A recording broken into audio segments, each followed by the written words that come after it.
What's up, everybody in the house tonight? What's up? What's up? What's up, everybody in the house tonight? What's up? What's up? Yeah.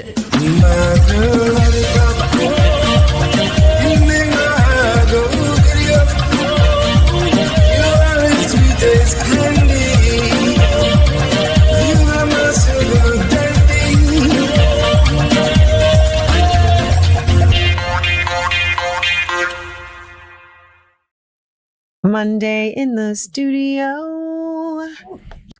Welcome to the Garrett and Steve show. I feel great today. Oh my God, I have so much energy. This is going to be a great show. Everyone excited? We got the recap content house.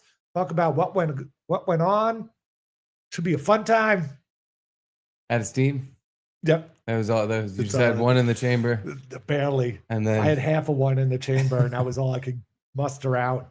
Oh my God. I just laid mud in the chamber. That's been the last fucking 36 hours. Just violent lava.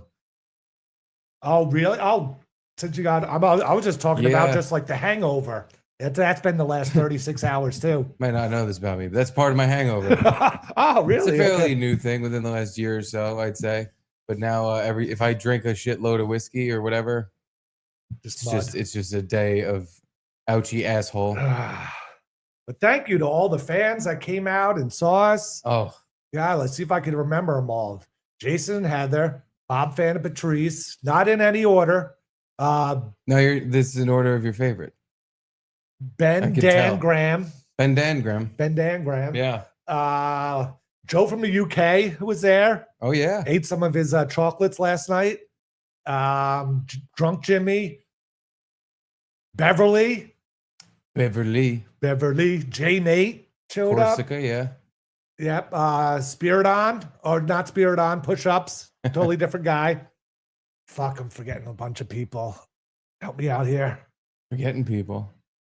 Chris Baldessano. Chrissy Mayr. Yeah. She showed up. No, I was talking about the fans from the show. She's a fan. She's a fan, yeah, true. Anthony Cumia showed up. The Coom. Just to see us. Yeah, pretty much. Shit, I'm sorry if I forgot anyone that showed up, but I didn't forget you. He didn't. But he did. I did, yeah. I didn't forget. Whew. I mean, it was a fun weekend. It was a lot of fun. The first night we were, up drinking till like 2 or 3 in the morning. And then day 2, I was just like, all right, I want to go home. Yeah. I'm so fucking, that was fun. I'm done. But then did day 1 all over again, basically. Yep. And then woke up Sunday like, all right, I literally woke you up. You were a fucking sleeping beauty. You looked so peaceful and like you snoring. I just turned on the lamp like, wake up. I'm up and ready to go. Time to get the fuck out of here. I'm not waiting another fucking minute. I want to go home, lay down, and be done with doing anything. Because it was just like, I don't know why they call it content hotel. It should have just been drunk hotel. Yeah. At least, for us and who we were hanging out with, I feel like everybody was drinking. Mm-hmm. Yeah. Yeah, it was just not. And we, like, the second day, we're hungover, and they're like, oh, you guys can stream the beer pong game. And we're like, oh my God. And it's supposed to start at 1:00 in the afternoon. I'm like, oh, I hope we don't have to drink beer. Hair of the dog. Yeah. Luckily, nobody wanted to drink. No one did. So it was water pong, which I became, me and Bob, Fan, and Patrice were the champions Congratulations. of. So thank you. Yeah. Thank you. That was a highlight of my life, was winning the beer pong tournament, the water pong tournament. And acquiring the Michael Jordan Frisbee that is somewhere in the house. Charlie was playing with it, so it got flung somewhere. Yeah. I don't even know where the hell it is. But that was the trophy. But yeah, it was definitely a lot of fun. Constantly doing stuff, hanging out with everybody. Mikey Cuffs was there, Anthony's friend. Great time. Fun hanging out with him. Yeah, we just played poker with Brother Joe and Mikey Cuffs and Rocky Pintosi, another board member that was there. Rocky and Glenn, yeah, they showed up. Yeah, lost $15 to that. I had So it was a high stakes game. I paid in 100. Oh, all right. So you only lost 15. That's not. Yeah, I had $42 left and went all in on the last hand and won it. So 184 or lost 15 or whatever. Yeah. High stakes. Then I had a super fan, Angelo. He must have tuned into the poker stream the next day, thinking it was live. And he was like, if you want, I could collude with you. I guess he could see other people's hands or something. I was like, oh, sorry, it's a little too late. I figured that would happen if any of it was on camera, because how could they have? I mean, I guess they could have just had the camera far enough away that you can't see anything, but then what's the point? I don't know how you were supposed to really set that up. You can't. It's like the World Series of Poker shows everyone's hand, but there's no way that someone can contact them and tell them. I mean, there's a way. It's just I feel like they have things set up. They'd have to look at their cards and like hold them up to the camera for you to see it. Yeah, and it's no way you could see the flop or any of that stuff. But yeah, that was a fun night. That was like at 4:00 in the morning day. And then drunk Jimmy was going strong all the time. Well, Friday night was when we did our stream. Yes. The Garrett Steve Friday night 9/11 stream, which started off very much like the holiday 9/11, where we go to sit down and start, and there's just two people that I was like, oh, that's Garrett and Steve. It's Scarlett and Madison. Madison Malloy, and Scarlett Hampton. They were talking about something, who knows? And we're like, should we save this conversation for your show? Like, I guess. I said, yes. Yeah. Let's get ready to do that though. But then they didn't do any of that conversation at all. No, I don't know what happened. Just Scarlett talked about how her roommate Lila Hart told her to wash her hair more and started to cry. That's right. It was the cry stream part of the crying segment. I remember just being pissed off because we started what we thought was like our stream, and we weren't talking. We were just sitting like, what's going on, guys? Well, the thing was, I started getting, hey, I took a big shit in Lubi's bathroom today. Let's do something. I'm derailing whatever is going on over here to talk about my poops, because it seems like this is the only way I'm going to regain control here. Well, you gain any control. You were saying on the ride up, you were curious about how this Scarlett girl would react to questions. That's right. Talking and so, and I think you found out how it went. Curiosity was definitely met with, I don't know how to describe what. Bemusement. Is definitely how I would describe it. No, she really just, she starts talking and you don't know which way she's going. No, I told you. She at one point was talking about cheese and the Wisconsin cheese and the cows and the smoked mozzarella. Her mom would give her smoked mozzarella as a baby to make her not poop or something, or go to sleep or not stop crying. Yeah, I don't know. Yeah, I guess. I don't know. I don't know. But yeah, then Saturday night was the comedy show and the karaoke afterward. Another fun time. Heard some timeshare owners review the show. Oh my God. That was so the crowd at the comedy show, I want to say it was 50-50 or maybe 70-30 compound. The compound fans to the people that were just at the resort that wanted to see a comedy show and did not know what the fuck they were about to watch. So I mean, it went from a Chrissy talking about the Asians that were from New Jersey and the skiers and childbirth, and to Keanu talking about abortion and stuff, to Joe Curry with his wife guard whistle. Yep, his whistle. And then Kia, you know what Kia stands for? No. Keep it anonymous.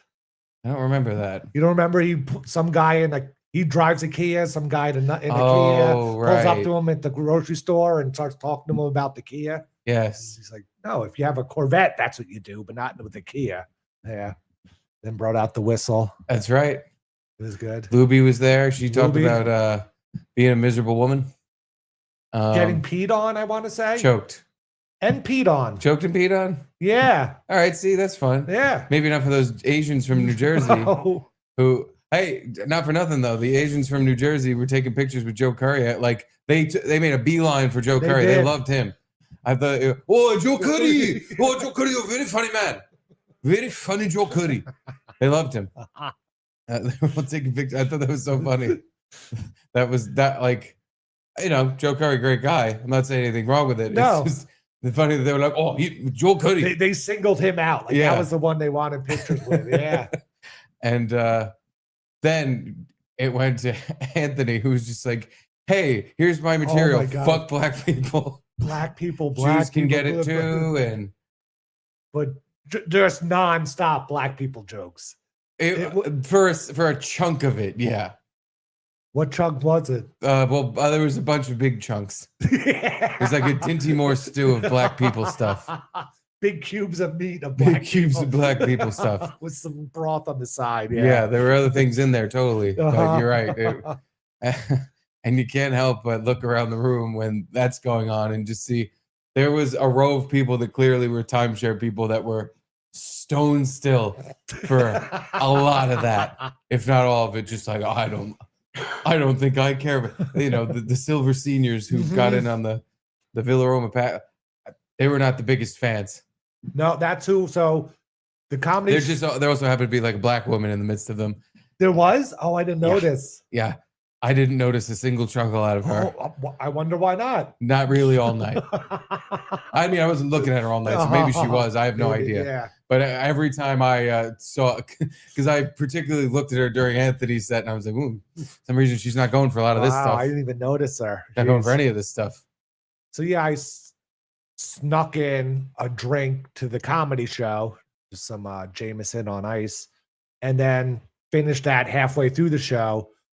And didn't want to pay whatever was doing for the drinks. It was like they were decently priced. Yeah, I'm sure. So right when the comedy show ends, I'm like, I'm going back up to the event room where the Jameson is to get myself some more Jameson. And I walk up there, and the door was locked, but whatever. And yeah, why would they lock the door? Why couldn't they just leave a room full of equipment open? Yeah. Equipment, booze, all the good stuff. It was open the whole time. I guess just no one was in there. There's like a 48-hour live thing going on. So there's usually at least someone in there to make sure nobody stole the stuff. So I'm walking back to see if I could get a key to open it or whatever. And see one of these silver, would you call them silver timeshare? Silver seniors? Silver seniors. By the way, we didn't mention after Anthony, before you give the reviews. After Anthony, Gino Biscanti closed the show. And he did a Gino Biscanti good job. He did. Like we've said before, he was on target and on track the whole time. And then for some reason, Chrissy and Keanu both came and brought him up shots. And it's like, what? The only time I've ever seen Gino have like a bad set is when he's way too drunk. Yeah. And he's just like that fucking video from recently in Minnesota. Oh, Minnesota, yeah. Where he's screaming at some lady. And I mean, it was good because it was like, what the fuck is he doing? But no, a regular Gino, he's like some kind of comedian or something. And he does the fucking zinging it. He's scatting and bebopping, zipping and zapping all over the room, pointing at people. You're a whore, you smell, you're fat, you're gay. Yeah, definitely you're gay, you're a whore, you're foreigner. Yeah. That was another one. Yeah, a lot of callbacks to that. Jew. But everyone's laughing. Oh yeah. Like, I'm not saying this, he wasn't funny. Yeah, he was great. But then after the two shots, all of a sudden it was like, wait, what joke was I telling? Kinda. I don't know. He did his fucking, where was I? Whore. I'm right back on track. Yeah. But I don't know if, like, after that second shot, it seemed like that wasn't an on purpose bit. No. It like really did lose track. See, I'm like, why would you give him more booze? He's doing, like, he's having fun. Everyone's having fun. Doing good, yeah. Why would you try to make it like, let's keep him up there longer and get him drunk? So he's just like, so anyway, you guys remember COVID? And he's been there since we got there Friday. He was there since Wednesday afternoon. He I don't had know the how. same drinking schedule we had Friday and Saturday, but from Wednesday. So it's just like, oh, he was, he was. That man's on track. liver is made of something that used to Yeah. be studied in a lab. No, but yeah, he was good. Mikey Cuffs loved Gino. He kept praising him after the show. Like, it was like he was Richard Pryor. And I'm like, I mean, Gino's good and all, but geez, he was like, no, he's so quick and perfect. And blah, blah, Gino blah. Pryor. Yeah. Well, that's because I think Mikey Cuffs would have been excited if he did the Aaron Berg version of Gino's set. Where he just got drunk and said the N-word. I think Mikey Cuffs would love that. He would love that. Yeah. He would. Yeah, drunk and said the N-word. You broke the microphone. I think most people there probably would have also liked that too. He was kind of playing to a home crowd. He was. Yeah, and the one spy that was there got called out earlier, I guess Friday night or something. So there was no one there to secretly record the show. Whatever happened there. Yeah. Yeah, they should have recorded this one. Gino didn't, No, he didn't get into a fight with some lady in the crowd. Yeah, no one was really like pushing back against him. That's when he kind of will lose it on someone. Even then, I feel like it's more of if he goes on stage completely fucking hammered, it's bound to be a little bit a fucking mess. But anyway, so you were walking in the hallway after the show, and you heard some reviews from some of the Silver timeshare, fucking old folks. These were like late 70s, early 80s people, slowly walking down the hallway kind of thing. I think the guy had a cane, and they were just like, they just weren't funny. Like, tell a joke or something. I don't know what's going on, but yeah, I didn't really. It wasn't funny. I was like, all right, good for them. Oh, you didn't interrupt them and say, I did not. You know. fucking bitch! It was so funny. Anthony made a slave joke. It killed. Come on, you guys didn't think the Jews in the boxcar joke was funny? Come on. It was clever, right? You guys were alive for that. Yeah. You must have loved it. But I can't imagine what an outsider that has no idea what this crowd is going to be like or the comedy is going to be like to just show up and but yeah, but they were polite about it. They weren't like angry or something. They were just like, nobody, wasn't my thing. Nobody like at least that I saw, like walked out. Or, no, I was because I heard there were a few walkouts during the show. Oh, really? The Rich Voss show.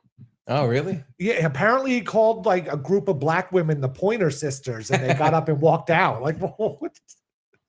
So weird, such a weird thing to walk out over. I don't think it's a big bad deal of a joke, but no. Oh, you're three of the most famous backup groups or whatever. Yeah, black up groups. Yeah. But yeah, no, I all the reviews I saw were astoundingly good. Mm-hmm. I didn't see any. No, but everybody who was there to be there was very they had a great time. Yeah. And I'm sure there were a couple people that there was a group of people that clearly didn't know what any of this was, but they were, I think they were like MAGA people. They were laughing and having fun. Yeah. But there was, I just noticed because they were like right in front of us, just this row of people that were very clearly not. I think it was the ski club that. Oh, that was a Chrissy ski was club. like, "Who are you guys?" And they're like, "We're a ski club." I think they were just like, "This isn't for us." But they stuck it out. There's not enough skiing material. I want to hear jokes about the snow. Chrissy did the French fries pizza joke. That was. They didn't seem amused by that either. No. Like we've heard that before. That's our ski instructor's favorite joke.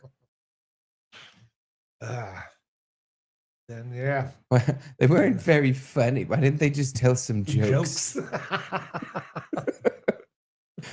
But they've probably been going there since it was the Catskills, where Bob Hope or whoever, fucking Shecky Green. Shecky Green was there. Take my wife, please. Those are great jokes too, and I get it. It's just not the temperature of the times right now. No one does just one line. Rodney Dangerfield was the last one liner. Maybe Stephen Wright. There's got to be someone who's still do Carl. Carl, yeah, Carl the jokes. the jokes. People also might have. Where did they look? If I had to guess, I don't think they were Jewish. I would have said they were like older Italians. That makes sense. Yeah. It was an older Italian hotel. Mm-hmm. Seemed like the place for them. I like that also a lot of the comedians that went up were making fun of the hotel. Yeah. Anthony in particular was ripping apart the decor and his room. And how dusty it was or something, right? Something. Yeah.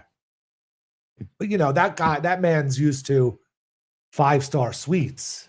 Which Bill Roma was. It was, yeah. It 5-star suite in the mountains. I mean, I saw the hospital room he was in when he had the heart attack, and that was one of the nice. If it was a hotel room, it would have been one of the nicest hotel rooms I've ever seen. It was huge and had great views and big, huge TVs and big, huge titties. Joey Dago says Carl is upset with Gino. Carl did jokes.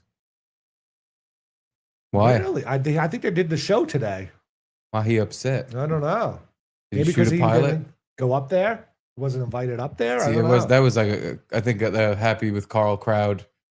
Especially the row of people that said there's no jokes. They would have like Carl tells jokes. Yes, you're right. He's a joke teller. Carl day jokes. One person I forgot to mention, Chrissy Mayr's boobs was up there. That's right. That was a Met big Chrissy Mayer's boobs. Yeah. Was a big part of the comedy show too. Chrissy talked about meeting him and his business card that everyone got to see. And she passed it to people as far away from us as possible. And somehow it went around to every person one by one and came to us. Like, why did someone just put it there? The like entire room of people passed around a business card that said Chrissy Mayer's boobs on it. And a picture of her boobs, yeah. I remember holding it. She's like, what am I doing with that? And he already gave me one. I don't want this. And it's really dark in there. You couldn't even really see it. And by the time we got it, I was like, who are these podcasts? Carl's wife giving me what is she giving me? I totally forgot about the whole card. And also, oh yeah. I just hope it made it over to those Asians from New Jersey. Me too. Chrissy kept asking them, where are you from? They're like, New Jersey. He's like, that's not what I mean. Because she was like the MC, so she'd come back up and be like, one last chance, where you from? New Jersey. They kept answering like seriously too, like she didn't hear. No, we're from New Jersey. Golden State, home of the New Jersey Devil. Not what I mean. We love Joe Curry. They did. He's super comedian number one. But anywho, we have a couple people. Beverly, we saw her. Beverly, at the Content Hotel. Thanks to both of you for the best night. Whoever said never meet your heroes never met Gas.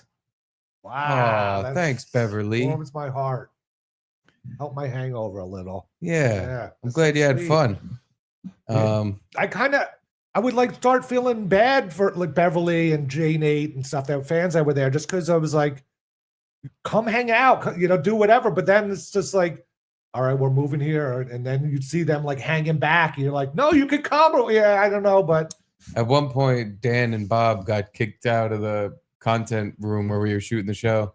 And I was like, oh, no, they're coming on the show. Yeah. And then he never came on the show. No, they came on at the end. They did. Yeah, right. But that was because I was like, they have to be on the show to be in here. They're board members. Yeah. We have to do the show with the board. All right, they're on the show then. So I just, at the end, we had the board meeting. That was a strange rule. It was like, why wouldn't you want, I guess they could like be taking stuff or fucking with stuff. Yeah, I guess so. Because you just can't watch everybody. I don't know. But it worked out. Yeah. We got our people in there. Mm-hmm. We met. And yeah, I'm glad you had fun. I feel like we didn't hang out with Bev too much. She was only there that night. But yeah, she showed up like for the wrap up toast. Yeah. At the Who Are These Podcasts finale. And then. Yes.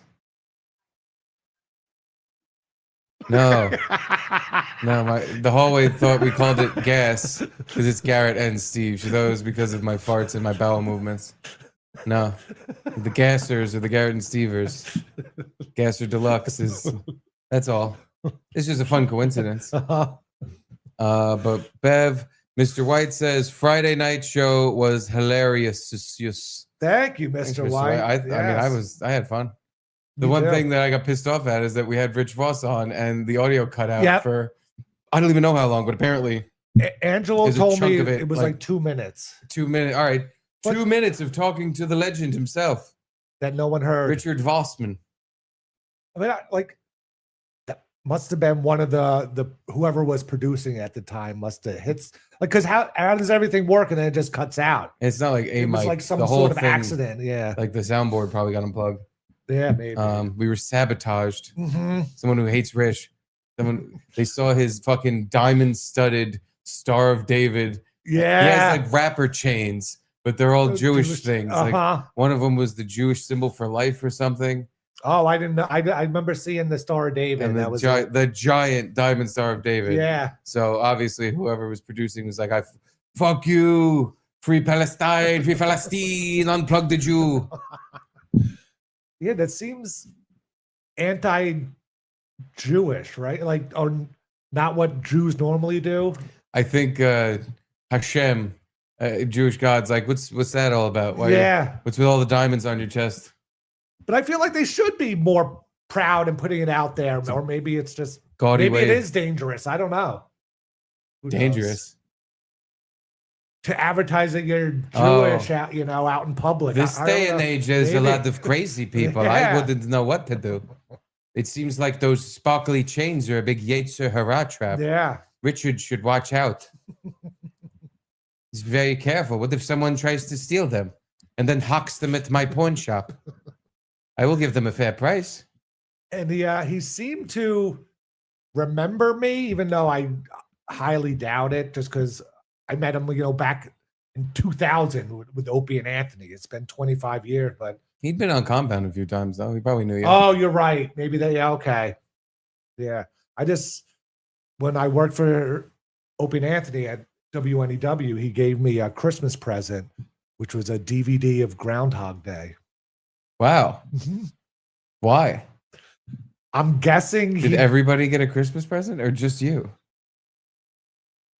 I don't know if he got Opie and Anthony one, probably, but other people behind the scenes, I guess, got a present. Yeah, I'm not sure. But, it seemed like it was like he had an extra copy of it and didn't want it. Like I had no connection to Groundhog Day or whatever. Yeah. Someone gave me an extra copy of this super movie. Yeah, I think if you're a comedian who goes on the road and stuff, I think people give you stuff for free all the time. Yeah. So Christmas for him is probably like it just offloads all the free shit he gets throughout the year. Regifting everything. Yeah. Just dumps it all on random people. Oh, Garrett, I've met you never here. Merry Christmas. But at the time, it was maybe my first year working with them, and all of a sudden, it's like, oh, Rich Voss is giving me a brown. Cool. Look at the perks of this Groundhog Day. Good movie, at least. I've never seen it. Huh? Wow. I've never seen it. Man. Yeah, you got to watch it. Bill Murray relives the same day every day. Yep, that's it. It's like you figured it out. You don't need to watch it. Yeah. Yep. And eventually, he's just like, man, I'm sick of this. I wish it wasn't the same day every day. And then eventually, whatever magic got him in, he learns his lesson and he gets out. I don't know if he gets out. Well, I guess he does get out. I mean, he has to get out. Yeah. Or he just accepts his fate and goes on a rape spree every day because he just knows the day's going to restart. Well, that's kind of one of the plots. Oh, does he? Well, he's trying to He starts, excuse me, on YouTube, he starts R-ing people in the streets. He R's them all day long and then goes to bed and wakes up and it's the same day over again. They shouldn't have called it Groundhog Day. They should have called it R Day. Grape Day. But yeah, he's trying to bang one woman. I think it's Andy McDowell. Yeah. Oh, I told you I saw where it was going. And she won't. And he's like, well, you know what? Same day she's gonna start over. But he just tries a million times figuring out the right exact words to get her into bed and succeeds. Sorry, spoiler alert. Spoiler alert. Yeah. There's the guy who every day is the same, learns his lesson, and then the happy ending. But it's a clever concept. Like, I don't know, the way you're describing it makes it seem like it's I've just never seen it. Yeah. I've seen like, synopsis. Yeah. It seems like a fun movie. It is. I haven't seen a lot of Bill Murray movies. Was he in the Zissou? Steve Yes. Zissou? Yeah, oh my another God, movie I have not horrendous. seen. Life The Aquatic. Life Aquatic with Steve Zissou. Yeah. Is that one of those That was directors, Wes Anderson or something? No, it is Wes Anderson. Who did Rushmore? Was that Wes Anderson? Yes. Wes Anderson too. Was Bill Murray in that? No, I don't know. I haven't seen that movie. I don't think I've seen a lot of movies. I haven't seen that one either.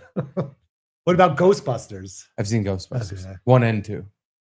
Oh, okay. And the television series. Nice. It was a cartoon. I liked it. Yeah. It was very scary. Matt Fugatti wants to know, football show this week? Probably. I think so. Let's just never drink again, though. Yeah. This will be the sober football show. No. Derek of Rivia. After number 2 hit Espresso, DJ Dookie Booty next song? After number 2 hit Espresso. Oh, the number 2 hit Espresso. DJ Dookie Booty next song. I don't know. I don't know what DJ Dookie Booty is. That's that was my name when I humped the coffee table like 3 years ago. Oh, was it? Oh. Yeah. Dookie Booty. That was my coffee table hump name. There's been no new music that I've heard recently.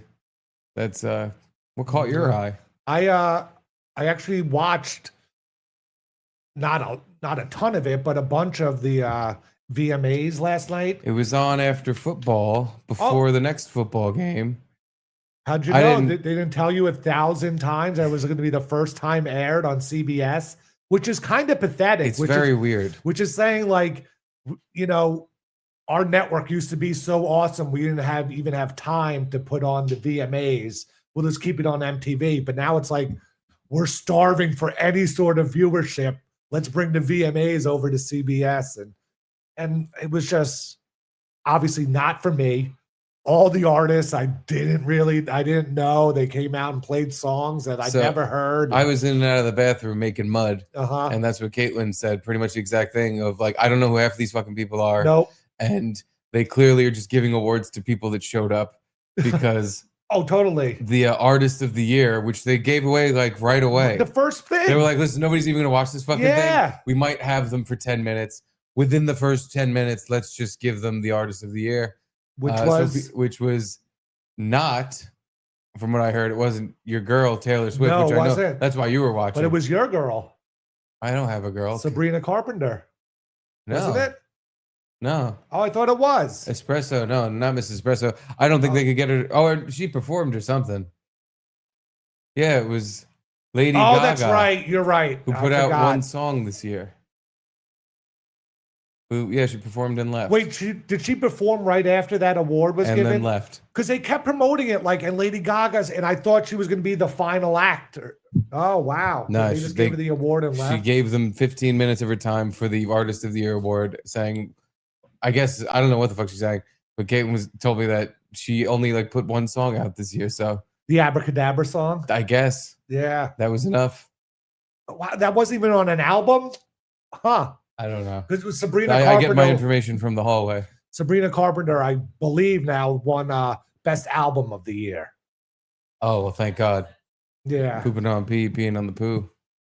And then Ariana Grande, Lifetime Achievement, I don't know, some sort of award. And she just came out with a list and just started reading. Oh, must have named 50 to 60 names of people that are like her colorist, the special effects people, the producers, the blah. It's like, how much money are you making that you're paying all these people? I'm assuming good money because they're whatever to Ariana Grande. And then she at the end Does the label pay for them? Or does it come out of her end? Maybe, yeah. Maybe I she don't doesn't even know. know. Maybe. Maybe I don't even know. And then at the end, she thanked all her fans and said she loves the gays. Good. Good for her. Yeah. I'm glad she loves gays. There was a lot of that sort of Gay loving. the protected class empowering and things like that. Yeah. Or the unprotected class, whatever. But yeah, obviously not for me. I'm surprised by that. Yeah. It seems like that was a Garrett thing after what I witnessed karaoke this weekend. Thank you. The VMAs would be a very much a Garrett Andrews watch. I couldn't even witness the karaoke this weekend. I saw some clips. I was like, nope. All right, turn it off. Don't No, worry. Can't watch. I have it. Oh, you know, I thought you got deleted. Remember? We don't play it right this second, but we'll play your Garrett Taylor Swift news intro. We'll play Garrett doing karaoke at fucking, what was it, like 1 a.m., 2 a.m.? Had to be, yeah. That It was loud cool. Garrett was in the building. Definitely. Loud Garrett showed up and was on stage putting on a show. Yeah. Loud Garrett told me to come on stage twice, and I said, fuck no. That's all you. I'm not doing that.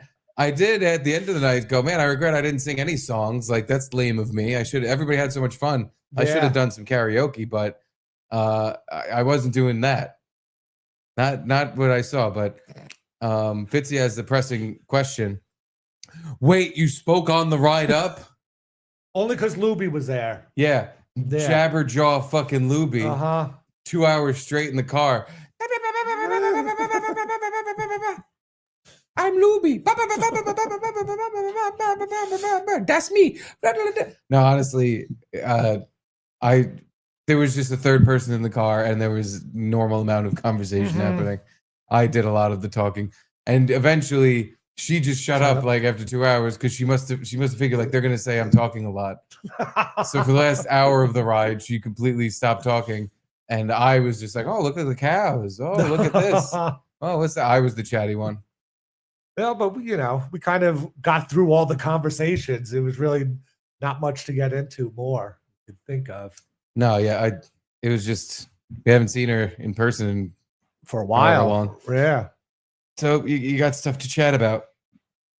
But the ride home, on the other hand, when we were 2 days worth of way too much alcohol. Yeah. That was a quiet ride. That was a quiet ride. That was a fuck. If it's you would have been proud. Nobody spoke. We just listened to old O&A with Louis C.K. on it. Yep. And it must have been, I'm guessing, like the day Obama got elected. No, Anthony would have brought that up. I know, but they kept talking about the election. Maybe it was some other maybe election. it was after he got elected the second time. I don't remember when it was from, but yeah, just because they kept bringing up the here and it there. Was an old saying, one. It was definitely old. Definitely, yeah. Very funny though. Louis talking about Louis going into great detail about scooping shit out of his daughter's vagina when he has to wipe her, and how like all the disgusting things she did, like she shit on the smells. He said he was stuff. A story I very much identified with because he starts telling the story about how when he takes a shit when he's watching his kids, he has to do it with the door open so that he sees what's going on with them. And he can't just like have them in the bathroom, like, all right, watch daddy shit. That's exactly what I do. Like, if it's just me in here watching Charlie, I have to poop with the door open so I can keep tabs on what's going on out here. But I also have to, like, when he runs over to the door, I have to then like kind of leave it a crack open and kind of show like, all right, like I don't need you. Yeah, right. I don't need you busting in here while I'm taking care of business. This is a business podcast. I don't need you in here. And he's like, Daddy, what you doing, Daddy? What you doing? What you doing? He's always, it's like fucking Jack Nicholson in The Shining. He's just busting his little head, popping through the door like this. What you doing? And I'm just like, okay, I'm doing stuff in here. He doesn't like notice the smell. He hasn't said anything ever. Wow. At some point, he's gonna get old enough where he walks by that bathroom and goes, "Oh God, Dad, no, you stinky." But yeah, he's telling a similar story. He's sitting on the toilet. His daughter's in the hallway, and she like took her pants off, and she's just standing facing away from him, and he just sees this brown thing growing out of her. He's just like, "What's? Oh God, she's pooing," and she pooed on the floor, stepped in it, slipped in it, fell, and like was just crying and screaming because she hurt herself and like was now just covered in the poo. And he's like, yeah, it's just chaos. And I'm just trying to go to the bathroom. And I'm like, I haven't had that exact thing happen, but there was a time where Charlie had a really bad rash and I took his diaper off him and let him walk around the house to like kind of dry it out and let it alleviate the rash. Immediately just pisses next to his changing, like on this air filter thing. Just, I see him pissing all over it and peeing on the floor. I'm like, oh, God damn it. Like a thing that blows air? Yeah. Oh He's my pissing God. like into the grates, into the vents of it. And I was like, what the fuck? So I get some paper towels and I'm cleaning that up. He runs out of his room into the living room where he shit on the floor, stomped in it, and Edie was licking it up. Well, Louis talked about that too. How his dog I was like, I've had this, not exactly. He said like his dog would go, if the diaper wasn't in a locked, secured thing. Yeah. The dog would like rip it out of whatever it was in. It would just be eating out of the diaper. That's never happened. But there's one time, Charlie, when I biggest mistake I ever made was leaving his diaper off for literally 2 minutes because he just flushed everything he had in his body out. And he's just like, thank God he didn't slip and fall and cry, but he was just like stomping in it, like, oh my God. Stomping the ground. And Edie was licking up the area around it. And I was like, you guys are fucking animals. What the? It's been 2 minutes. And now I have to clean stomped in shit off the rug. And I'm just like, well, now do I even put the diaper on? Because now you're empty. Now we can. Yeah, now you can air them out. Now we can let this rash air out. But even after that, I was like, I think I was maybe 10, 20 minutes. I was like, all right, diaper time. I'm not risking any more mishaps. Were you able to finish your poop before you got out? Or did you have to like cut it off? Oh, this was two separate things. Oh, you weren't pooping at the time this happened. This was, again, I immediately took his diaper off and let him run around the house. And within like as soon as I put him down, let him start running around, he just started peeing. So you were just out there. I was just like, what the fuck? But yeah, that's what the ride home consisted of. Listening to podcast clips that stand the test of time. It was so funny hearing the there was when they used to be on K-Rock and then walk to XM, and they get to XM and do the dump report. Oh my God. And the things they were dumping out of were so nothing. Dude, they dumped stuff like Rich Voss said he had a small penis. Yeah. Dumped. Yep. He was shitting everywhere. Dumped. Or not shitting. He was pooping everywhere. Yeah. Dumped. It smelled like vagina. Dumped. Whatever. Yeah. Like it was really a lot of nothing. Like just like it's something maybe you wouldn't want a baby to hear, I guess. If a baby's listening to the radio, you wouldn't want them to repeat that it smelled like a vagina, I guess. But they couldn't describe anything without it being dumped. No, but luckily the episode we listened to, we got to hear all that stuff. So we got the XM. Yeah, I don't know how. Yeah, the XM feed I guess was for both shows. I don't think I realized that. Out. Yeah. But yeah, that sounds like what kind of nightmare? Like, how is a show like that supposed to survive? I know. Where you cut out when they're not. This is a dirty show, and they're not even being that dirty. Now, maybe like there was probably 20 dumps, and 1 or 2 of them were just like when someone purposely was just like, "Go fuck yourself," or something like that. Yeah. Nothing, but really nothing that extreme. Nothing. Yeah. Stupida. Brian Anthony says, watched the Garrett and Steve segment yesterday. Steve, your ass really did save the day. Thank you, Steve. Well, thank you, Brian Anthony. Yes. Might be talking about how I talked about my ass. Your ass shitting. Shocking. In Lubi's toilet. Yeah. Yeah. We blew up Lubi's toilet. Or we might be talking about the beer pong stream where I won. Oh, that's right. You did. But also we started the stream and Frank was like, hey guys, is everything set up? I was like, hey Frank, check this out. I ripped tush right into the camera. Did you get a fart in on the regular show? I don't think so. Yeah. No, I wasn't very gassy. Mm-hmm. Yeah, the stomach trouble started after the New York strip and the bottle of whiskey we drank. So Saturday you were like mudding it up? No. Oh, okay. I was fine Saturday. I Yeah, just you didn't feel seemed fine. good. I just like Uh-huh. was tired and Out of it. like Yeah. I needed some electrolytes. But then Sunday, once I got home, it was just Mount Vesuvius. Yeah, on Friday, Lubi gave, at least me, I don't know if you took it, the liquid IV. I did. Liquid IV. Maybe I outdrank it. I don't know. It just didn't help me at all. Or maybe it did help, but I would have been worse. Who knows? Yeah, it's one of those medical treatments where it's like, well, you don't know how bad it would have been. Yeah. It was just, it's really bad right now and you're still not feeling good, but Imagine. it would have been. Uh-huh. You would have had Steve's butt. Thank you, Brian Anthony. Thank you, Brian. And Harold. Sorry I couldn't make it, but I live 1,200 plus miles away. I'll start walking now and try to catch the next one. Hey, 1,200 miles. Wow, okay. Because Joe from the UK lived further than that, I'm guessing. Yeah, he walked. Yeah, and he walked. Swam and walked. He walked the ocean blue. Mm-hmm. 1492. Did he give you candy too? Yes. Did you Well, eat he it? had the bag of it, and he said, this is for both of you. But I'm assuming you ate all of it because you're a gavone. Wait, no. He gave me a Cadbury egg. He said, here, the rest of the candy, I'll give you guys later. Oh, I only ate half of one candy bar, so. It's fine. I at the moment, I'm not very in a candy mood, but. Okay. There's this one cool thing in there. It's like a chocolate orange. I love chocolate oranges. I'll bring it to you. And he said what you do is you take it and you smash it on like a piece of paper and it breaks open and you eat it like that. So it sounded like a fun thing to do. I'll happily smash. Okay. I'll bring it for Let you. me smash. But thank you for trying, Harold. I know you tried. Push-ups 2345. He was there. We hung out with push-ups. Yeah. He was your beer pong partner at one point. That's right. Scarlett survived Gino's set without crying. Respect. Scarlett, another at the comedy show. Gino fan. Was very funny. He would just say Puerto Rico for no.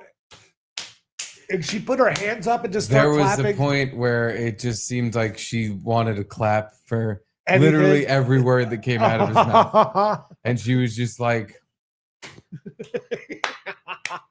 No one else is clapping or yeah. She just kept putting her hands all the way up. Definitely no one else clapping. Definitely no one else. Or laughing. Or laughing. Or, he was just drunk, screaming the N-word on stage and he broke the microphone. But yeah, it got to like... You know what happened? He made some joke about whore. Oh, see, you don't call a whore, right, yeah. Princess? And he pointed at Scarlett and then said something about her uncle molested her or some shit. Those jokes. And it was after that where she was just like, woo!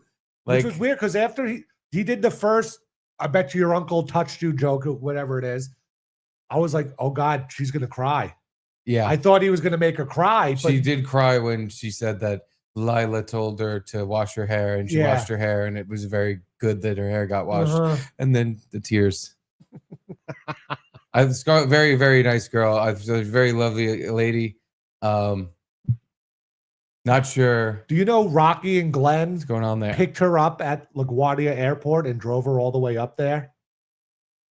Wow. And then had to drive her all the way back? Those old horny fucking horn dogs. I can believe they did that, yes. I guess so. I want to take turns fingering her in the back seat. Well, not Rocky. Rocky's married. Rocky's married. I don't know about Glenn. I think Glenn's an old horn dog. Yeah. I think he was there to do some backseat fingering. Glenn just sits in the back with her. Oh, Rocky drives up like, this is great. I love driving up with my friends. Yeah, then they had to drive her back. And there was some talk about, because Rocky goes back to Chicago and she goes back to Wisconsin, which is close to Chicago, and going there together too. I don't know what saints those guys are. I wouldn't be able to do it. Saints. Yeah. New Orleans Saints. Exactly. They were. But yeah, after Gino gave her the whore jokes, she was just she had the reverse reaction, you would think, where she went for you would think she'd be like, hey, fuck you. But instead she's like, woo! But then everything he said was Everything. She like like setups to jokes that where he basically hadn't said anything at all yet. Yeah. And she was just like, yeah. I think she got like just caught up in his cadence. Yeah. And whenever he ended a hard sounding word or whatever, he just woo. The Gino energy. Yeah. Got it. But anywho, JR, it was an honor to play beer pong against Garrett on Saturday. Good game, sir. JR was there. He was wearing the Who Are These Podcast t-shirt. Oh, that's JR. Yeah. Yeah, I never like introduced myself directly to you. So I remember seeing you there all the time. I just didn't know who exactly you were. But thank you, JR. Yeah, I'm sorry we didn't get to play. I, at that point, had lost the only game I lost that day. So I was off the table for 3 rounds. I felt bad for JR because he was actually like good at beer pong, but he was teamed up with, I want to say Spiridon or It was in Spiridon or Drunk Jimmy. Drunk Jimmy, maybe. Yeah. No, I played against Drunk Jimmy. Yeah. The cups look, they're like slightly askew. Oh my God. At one point, like in beer pong, you remanage the cups called a re-rack, and you make them into a diamond shape. And we say, hey, Jimmy, make that a diamond. And he's like, oh, wait. I mean like this? And he put like 3 cups in a line with one on top. And like, no, not like that. Not even one in the middle. That would even kind of make sense. But it was like 3 in a line and then one like off to the side. Like a diamond. Like a straight line where a cup all the way off to the side. Diamond shape. And what do you mean? This is what I did. Like, no, Jimmy, not like that. Do it different. And then someone finally told him what to do. Even that they were like 1, 2, 1. He was like, he still couldn't figure it out. Then he finally got it. It was the diamond shape. And he goes, that's not a diamond. It's like round. Oh my. Yes, the cups are round. The cups are round. The shape that the round cups are in is a diamond shape. A rhombus, if you will. More of a square. I don't know. I've never seen a diamond. Look, it's not even shiny. Fuck, what was the re-rack that we used to use it off? Gino and I would use it off. Something X. It was just like an X shape. Yeah. It was the worst. It was the worst shape. It was so stupid. You idiots won every time you did it. You'd be so fucking mad. Yeah, beer pong tournament, huge success. But thank you, JR. Me and Bob, the champions, and good sport, JR. Yeah. Directional Flux, board member. I literally just paid money and gas pretended to be my friend for a few hours. JK, had a great time, guys. Looking forward to next time we meet. Yeah. No, we pretended very good, I'd say. I feel like I could have pretended better. I always kind of like felt guilty that these people were here and I wasn't like entertaining them enough or whatever. But like, hey, you want to come to our room and we can sleep in our beds? Yeah. It did feel like the time was not very long, but it's like at the same time, what are we supposed to do? Exactly. Like Yeah, I know. morning that was the to thing. night, you just want to like hold my pocket all day. Like, yeah, it's like being, it's a normal hangout. So we saw every other person.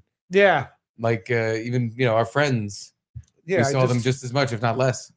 I tried to like incorporate them as much as I could, but everyone seemed to like it, so I'm glad you did. And also, thanks for putting me on with Voss.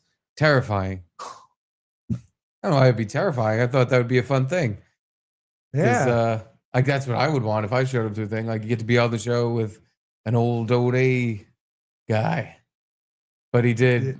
Just look at him and like, who the fuck are you? Of course, but that's what you want. Yeah, exactly. That's the experience you want with Voss. That's what this piece of shit show is. You just get to be on because you're that friend.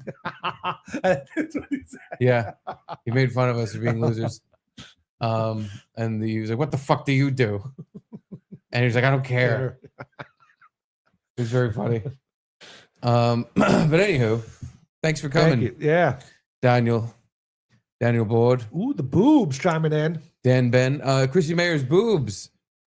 Who was more of a nice, normal guy than you would think for someone who's a set of tits on Twitter. Yeah. But just pretty much just a regular guy with an extraordinary sense of humor. Because his account's funny. He's got a funny Twitter account. When I met him, I guess whatever. He was kind of like in the lobby in the upper area before the streaming room, and I met him, shook his hand. He didn't say who he was, or maybe he said his real name. I don't know. I want to shake your hand. That's what he said. That's what he said. to He me. said, I want to shake your hand. That's right. So I shook his At the hand. bar.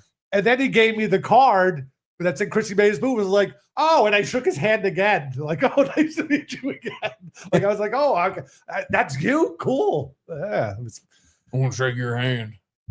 But you're right. It was like, you don't know what to expect these people look like. And then Chrissy did a whole bit about it during a comedy set. Sometimes you imagine it's going to be a room of big A's. Mm-hmm. But really, there's only a big Bob. A's. And, yeah, big Bob. But he's a big, like, joyful Bob. Yeah, he's not an A at all. He's not an A. No. No, there's no scents or smells. No. And he was Johnny on the spot with that phone charging thing. Oh, that's right. 'Cause I spent 6.5 minutes, about 7 minutes, recording Drunk Jimmy's karaoke, and it like killed my phone because it was also the end of the night.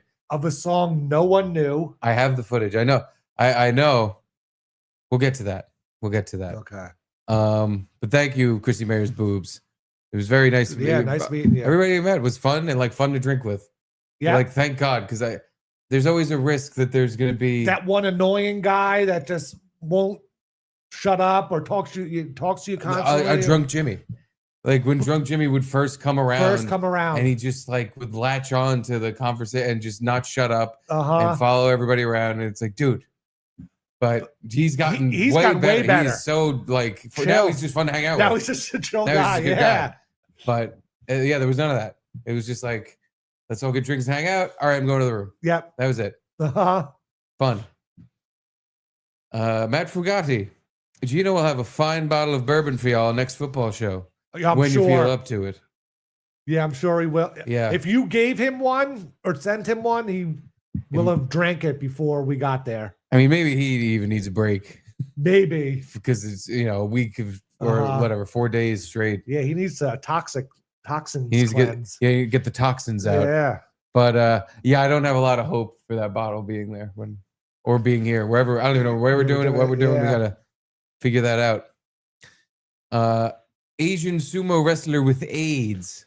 How do you imagine your fans would look like in person? Big A. No, honestly, it's pretty much exactly who shows up. I'm like, yeah, you're just like you're just a guy. Yeah, just normal people. Yeah, I don't, everyone, I kind of expect a room full of Brad Pitts and George Clooney's, but I was hoping for that, but yeah, maybe my expectations were a little high.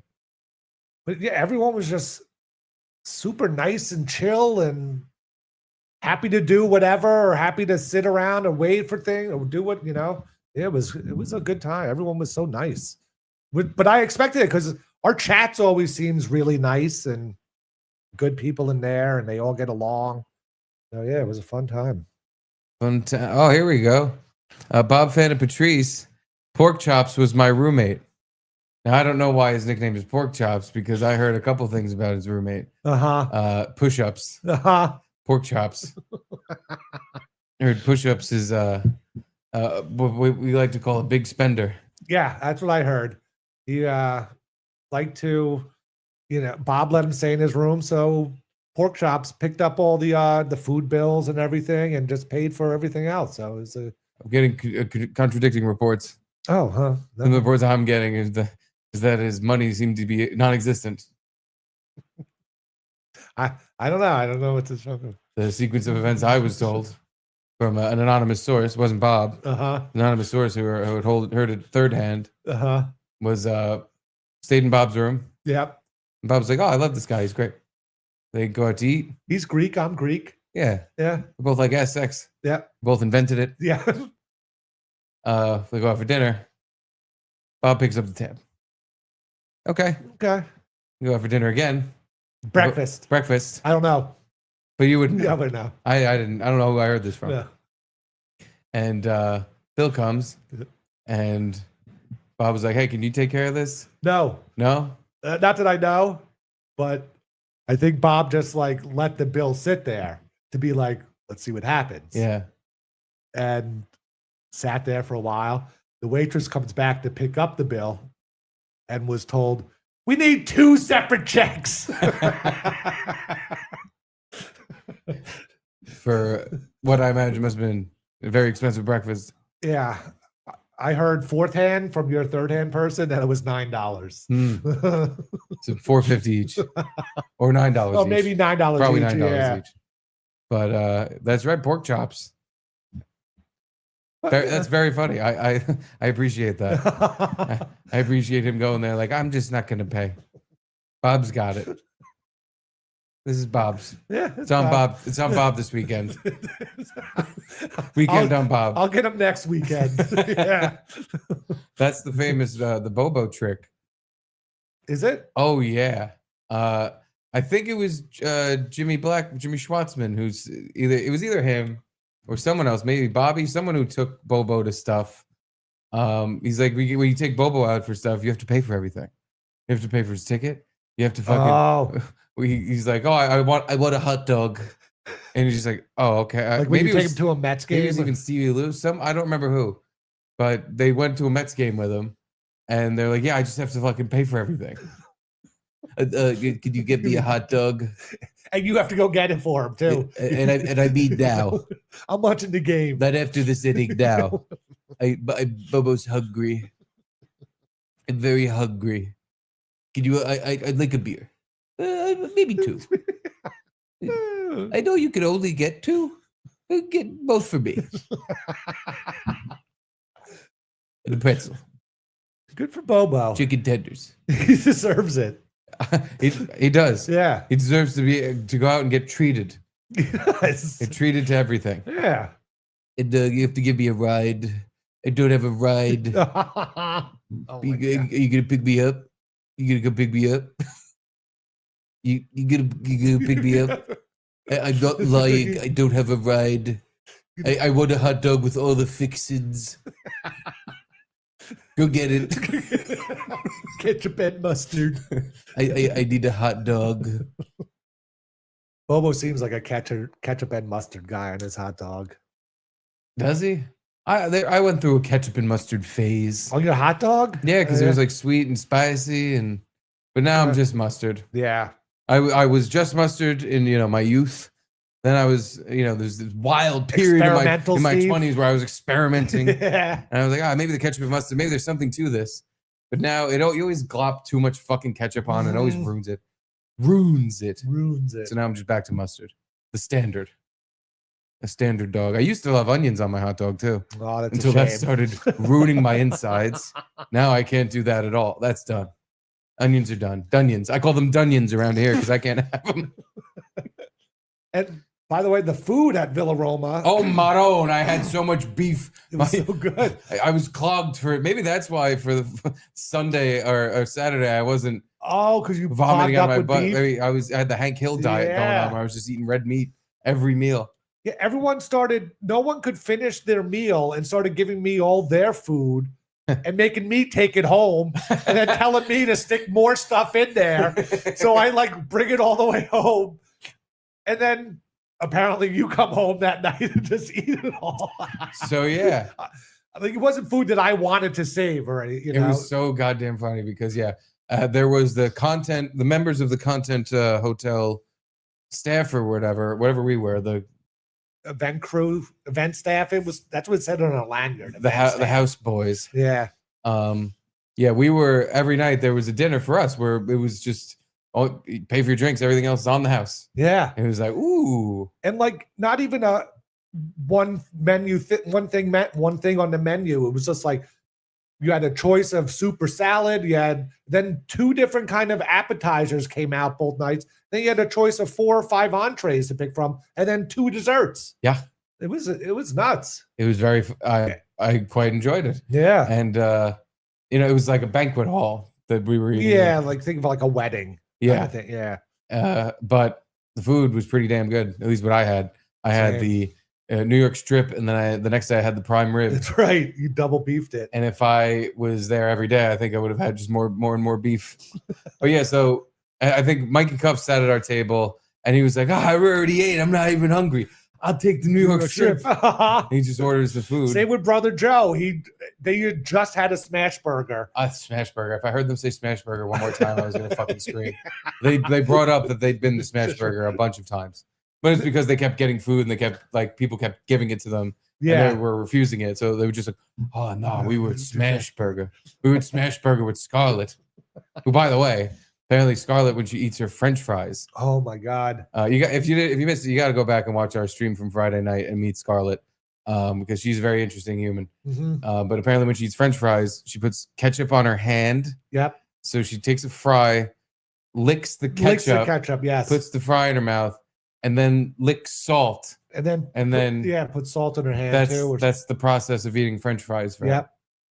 It's like, I would think it's just to like, she's just being different and weird and quirky and like an alien to be interesting, but I think there's just something going on there. I don't know. I don't think it's for attention or whatever. It's just like if it is, like, I don't know what that kind of attention is. No, what that is, but it was just an interesting way to eat smash burger French fries.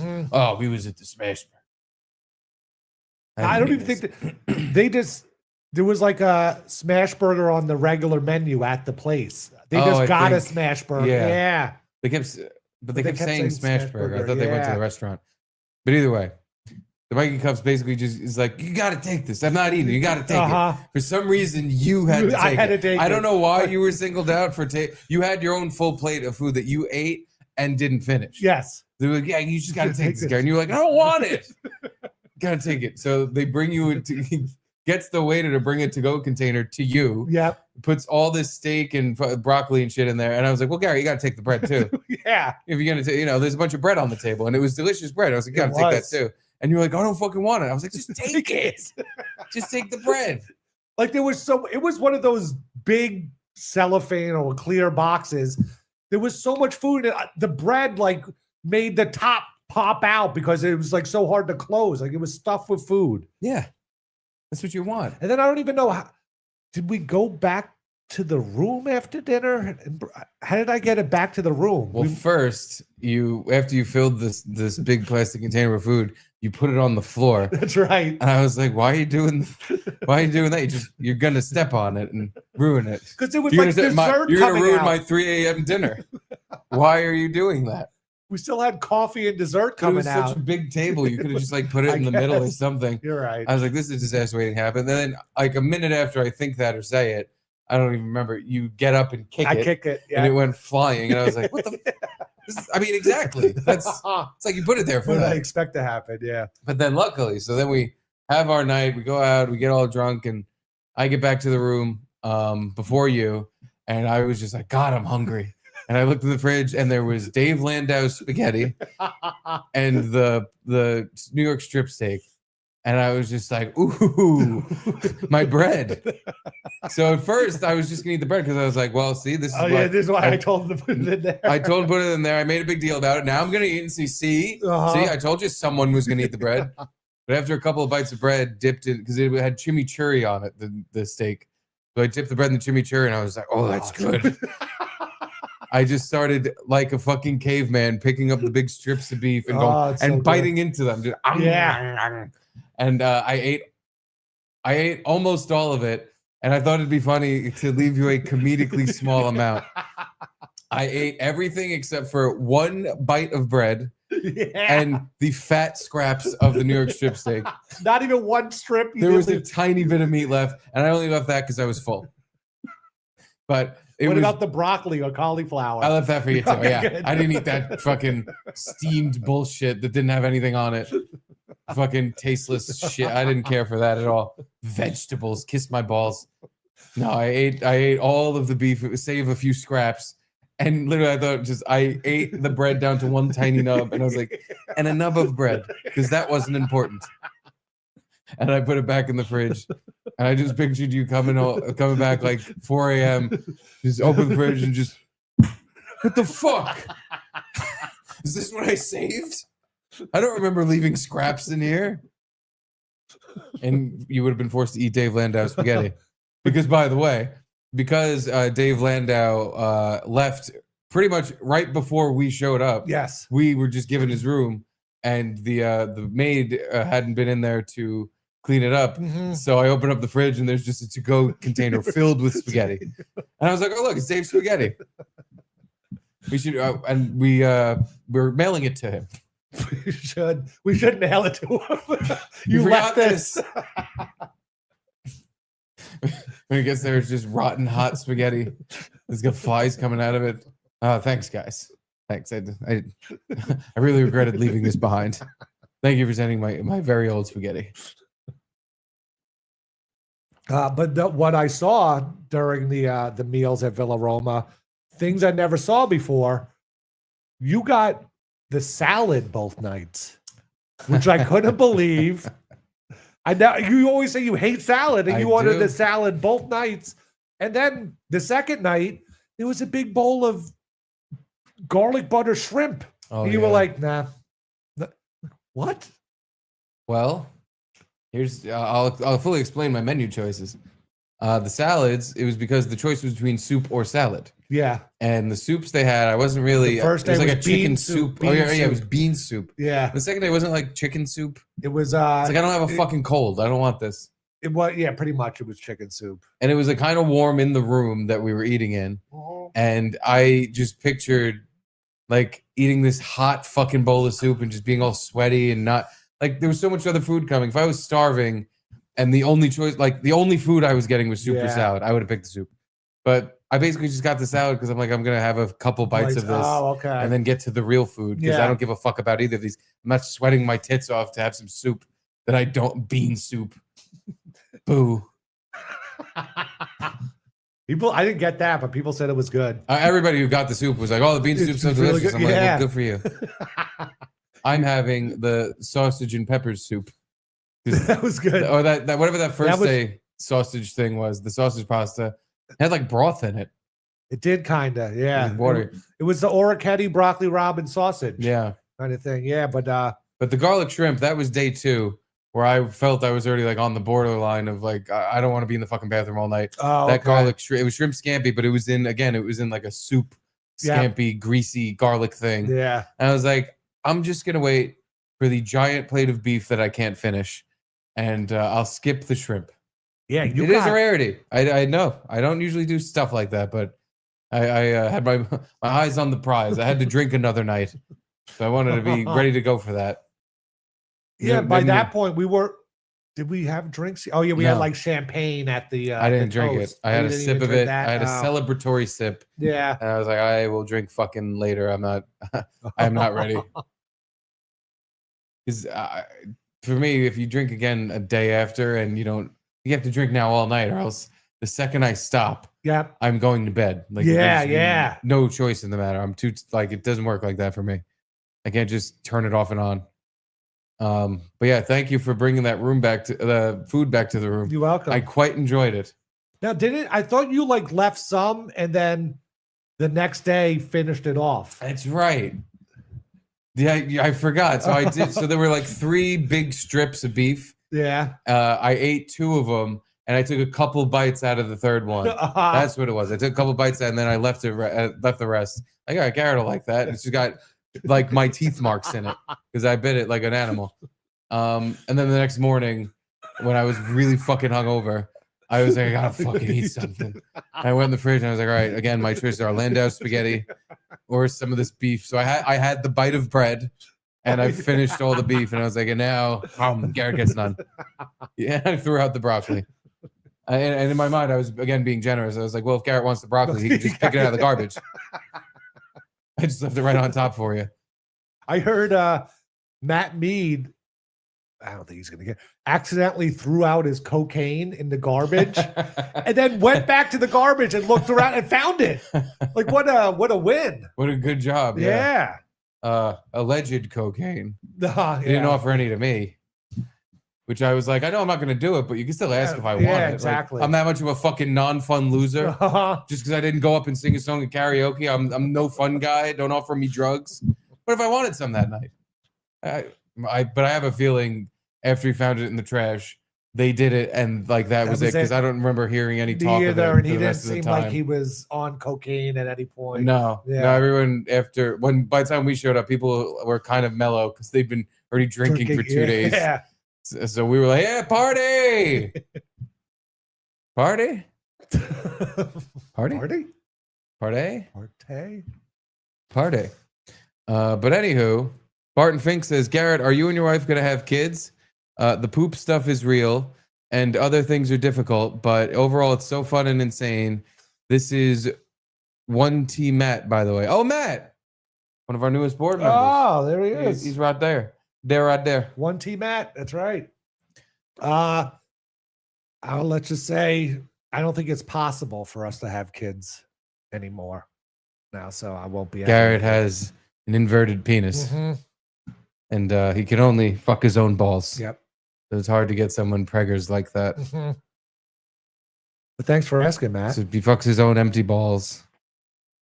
I've been trying to get pregnant, but The click clacks that make noise but don't make cum. And that's his story, and he's sticking to it. Bob Van Patrice Scarlett ended up at Mead's house. Hashtag beer pong champion. That's right, Bob. wow. Me and you, the BPCs. Garrett and Mead both still owe us those blowjobs. That's true. We do. The champions and the losers exchanged a deal at the last minute because some people were just so confident they were going to win. They were like, yeah, I'll let you suck me off. Well, then you lost. So we'll be booking the two of you for head very soon. All right. You got my number. I got your number. Bob Van Patrice says, this story didn't come from me. No, literally, Bob is not who told me. No. This was like a far down the line retelling a through the grapevine story. Like the game of telephone kind of thing. So it all could have been false.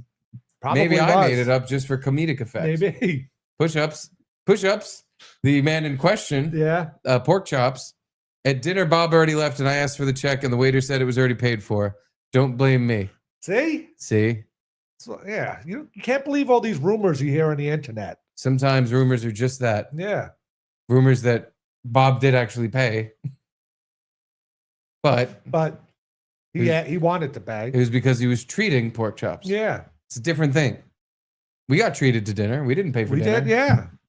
I didn't have any drinks, so I And- felt no need to chip in on that tab. I'm like, I didn't fucking get any. And I believe Pork Chops got the event staff dinner the second night. So good for him, you know? Yeah. Worked it out. That boy, pork chops. Yeah. Stick up for yourself. Bob Van Patrice, push-ups was a good roomie. See? See? It's all just hearsay and nonsense. All made up. I know. Good. God, the rumors that were flying around that place. So many rumors. Yul Brynner's Shadow Muppet.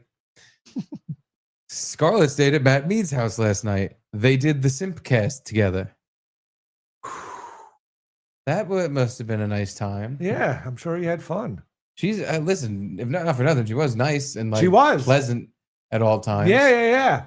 There was never like, oh God, she's Yeah, she's not even being annoying. Or she just like kind of goes on tangents constantly. And it's always just like, what the how are we talking? What are we talking about? What is happening?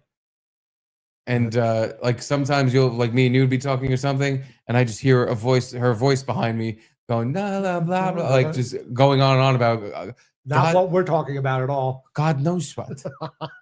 And I'm just like, should we pay attention to her? Do I keep talking? How does this work? But you know, good for them. That. Yeah. I hope they did, you know, some of that.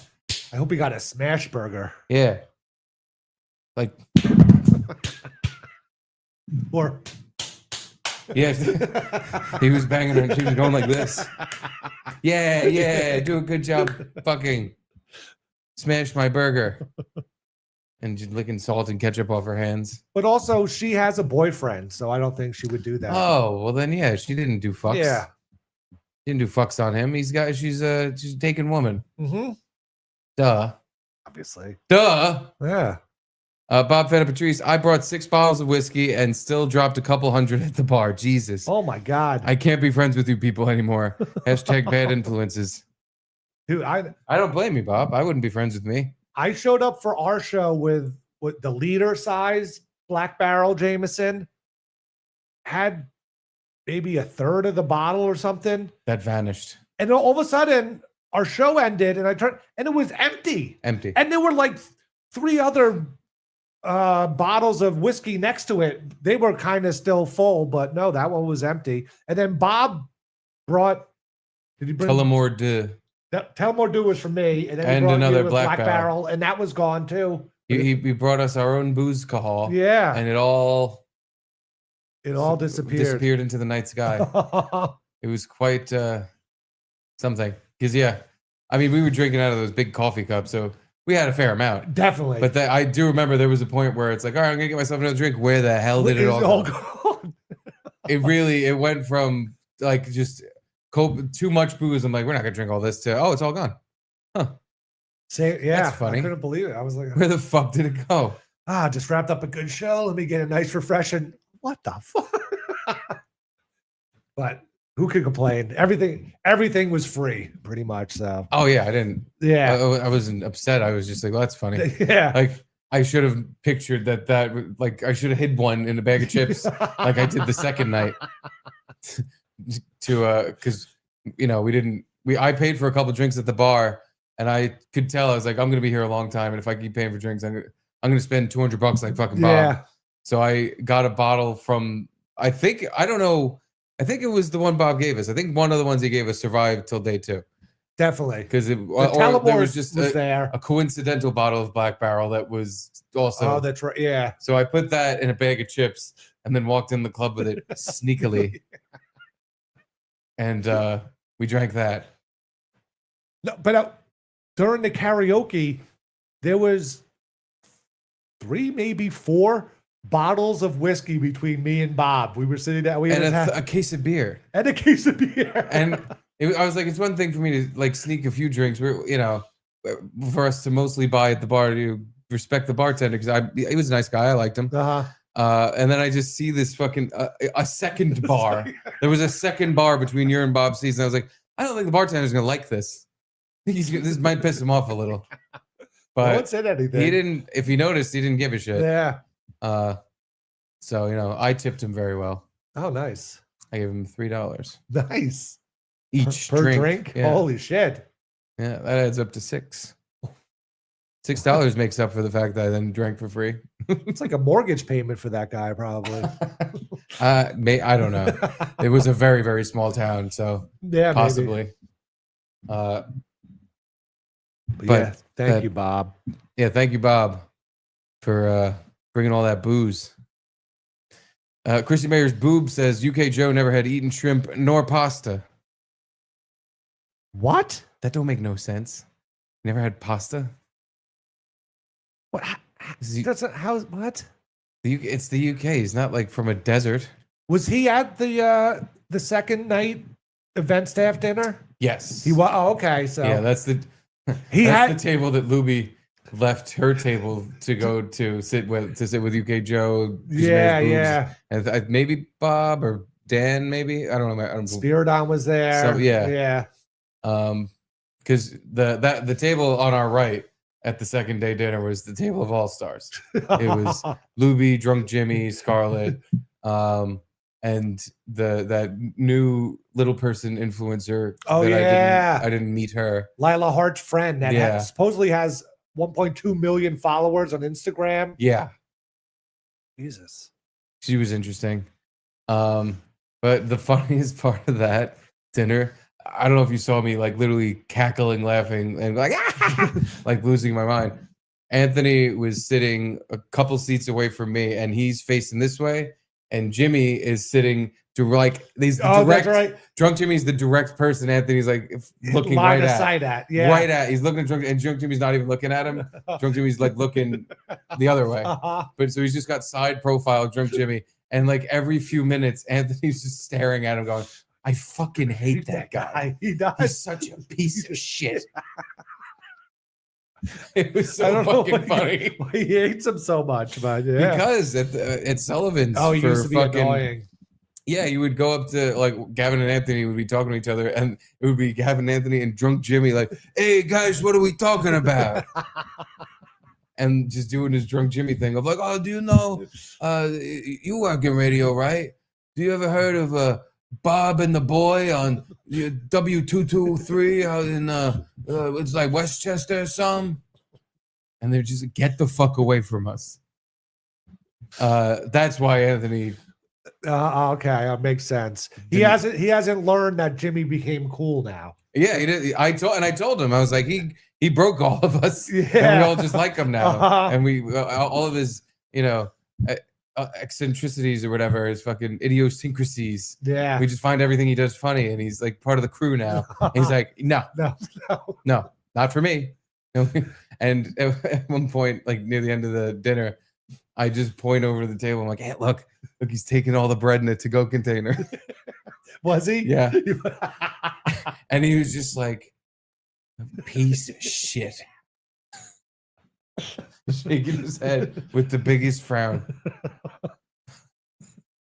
Well, if Joe from the UK never had pasta before, that wasn't pasta. Yeah, try that first dish of the second day. The red sauce pasta. That was the only food I had where I was like, this sucks. That was the only thing I didn't finish. Yeah. First of all, it had onions in it, so I was like, no, thank you. Oh. But then the pasta was, I don't know what the hell kind of pasta that was. It was like twirls. They were like long twirls. Yeah. But they were mushy. They were way overcooked. It was like Play-Doh. Yeah, it was like gummy bear pot, but not even as stiff as gummy bears. It was mush. It was just mush. Yeah, it was very. I don't know what they were going for with that. I don't know if it's supposed to be like that. Yeah, me either. I didn't enjoy because everything else was cooked great, and they're an Italian place, and you figure the pasta coming out, but the pasta the day before, the pasta itself was good. Yeah, but yeah, that was oof. That was big oof. Matthew Maury wants to know, hey, Matt, did Garrett kiss a black? Did you? You saw the one black woman. I didn't even see her. I don't think she would have kissed you. She seemed not like she wasn't having a lot of fun. And the only other, I think I was with you when we were walking from the room to maybe for the champagne toast. We passed two kids that we were walking, and they looked kind of black. Like the curly hair and young kids. They were wearing weird fucking clothes. Yeah. They're like very baggy, but not like white weird. They were like baggy, wide, like early 90s jeans and shirt. But that was the only black people I saw, so I did not kiss a black. He tried to kiss those black kids, but they ran away. Yeah. So sometimes that's just what happens. Next time. Yeah, maybe next time. Maybe next time. So we have to watch the video that everyone's been talking about. They've been asking about, and the internet's been a buzz about all weekend. The one video from Content House Hotel that only I have, and that is the 6.5 minutes uninterrupted of drunk Jimmy singing some song at karaoke that I don't know what it is. I don't know what it is. It had like a 1.5 to 2 minute intro with no words. Yeah. And then it had some sort of extended solo in the middle. Or also another moment when I kept looking at Anthony because he was sitting near us recording and he's just fucking losing his mind, shaking his head. He was like live streaming something and I couldn't hear what he was saying, but he was holding his phone close to his mouth and I could just see like fucking motherfucking fuck. He didn't seem like he was enjoying the performance. But anyway, so the karaoke show was done by the one and only Chris Subdivisions Baldessano. Yes. He did a great job. It sounded great. Everything like people went up there and they sounded like fucking rock stars. Yeah. It made me want to go up and sing. I was like, oh, like not until I was completely shit faced and it was literally ending. Like he was literally like, all right, we're wrapping up. And I was like, oh, but I want to sing now. But yeah, I'm glad I did. Done like a Limp Bizkit or something. That's the thing. I couldn't think of anything that I kind of want to do something like, hey, we're gonna do a cool, funny thing. I wanted to sing a song I like, but I couldn't think of anything that I can sing. I can't sing. Not like me. Not like someone we're gonna get to. But yeah, Chris did a very good job on the audio. Very excellent work. So I was surprised when I went to his channel because he posted. He's like, oh, here's the live stream of the karaoke event. Yeah. And this is, I think, the worst audio in a fucking stream I've ever heard in my life. Wow. It might be the okay. worst. And again, I'm trying to give him credit because the show itself was really good. Like everybody sounded really Yes. good. Everybody was having Well- so much fun. He had the volume of the music and the microphone perfect. It was yeah. like you're at a concert. But then I got to skip ahead because you can't really hear the intro. Here's Anthony singing. Let's check this out. he must sound, because Anthony has such a great singing voice. This probably sounded so good. Chris had 2 cameras on him. Yeah. I think the second camera is supposed to be on the crowd, but he's kind of like in the front in the shot too. But I think both cameras probably supposed to be towards the crowd, but the way it was set up, Yeah, okay. he kind of had to be in the shot. But here, just have a listen.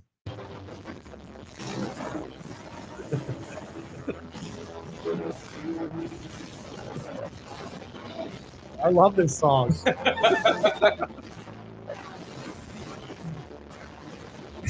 I could. It's the Billy Joel song, right? I think so. It might be.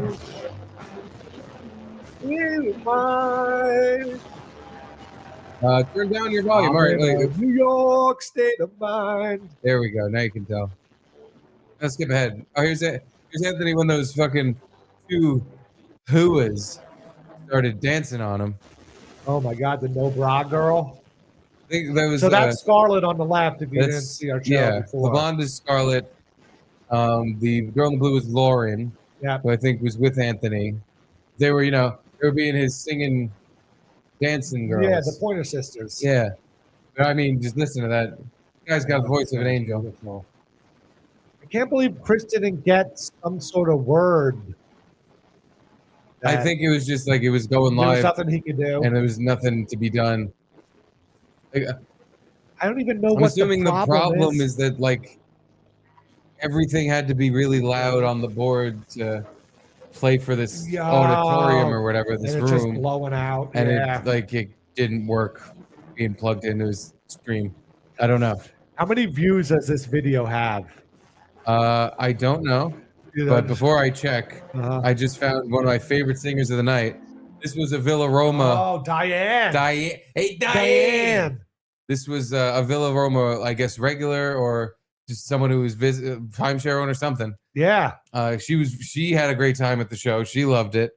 And yeah, she wasn't like a Compound fan or anything. She just like was at the resort and had the time of her life. She came up and sang. What was the first song she sang?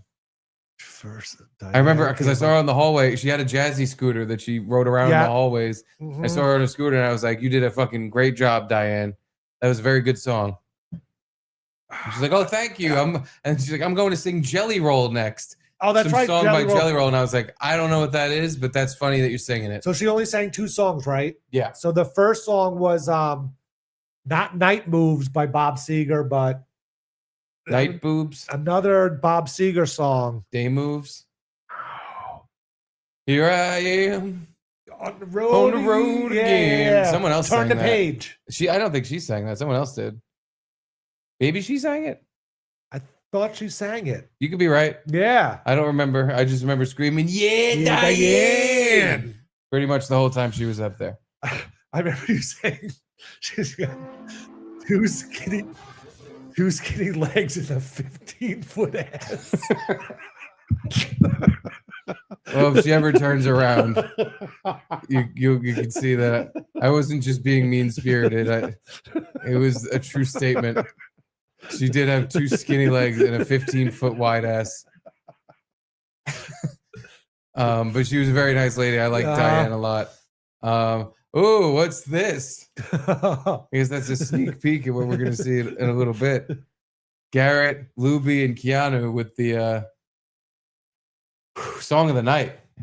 This is what I've been told. Gotta be. Song of the night. You know, I made good friends with Mary Jane Murphy, MJ. Yeah, we played beer pong with her. I liked MJ. Yeah. And she put out a tweet today saying, "You believe how bad this is?" with a clip of this video. I feel like she must have been joking around. It wasn't bad. It was a shit, you know. I got performance of the night.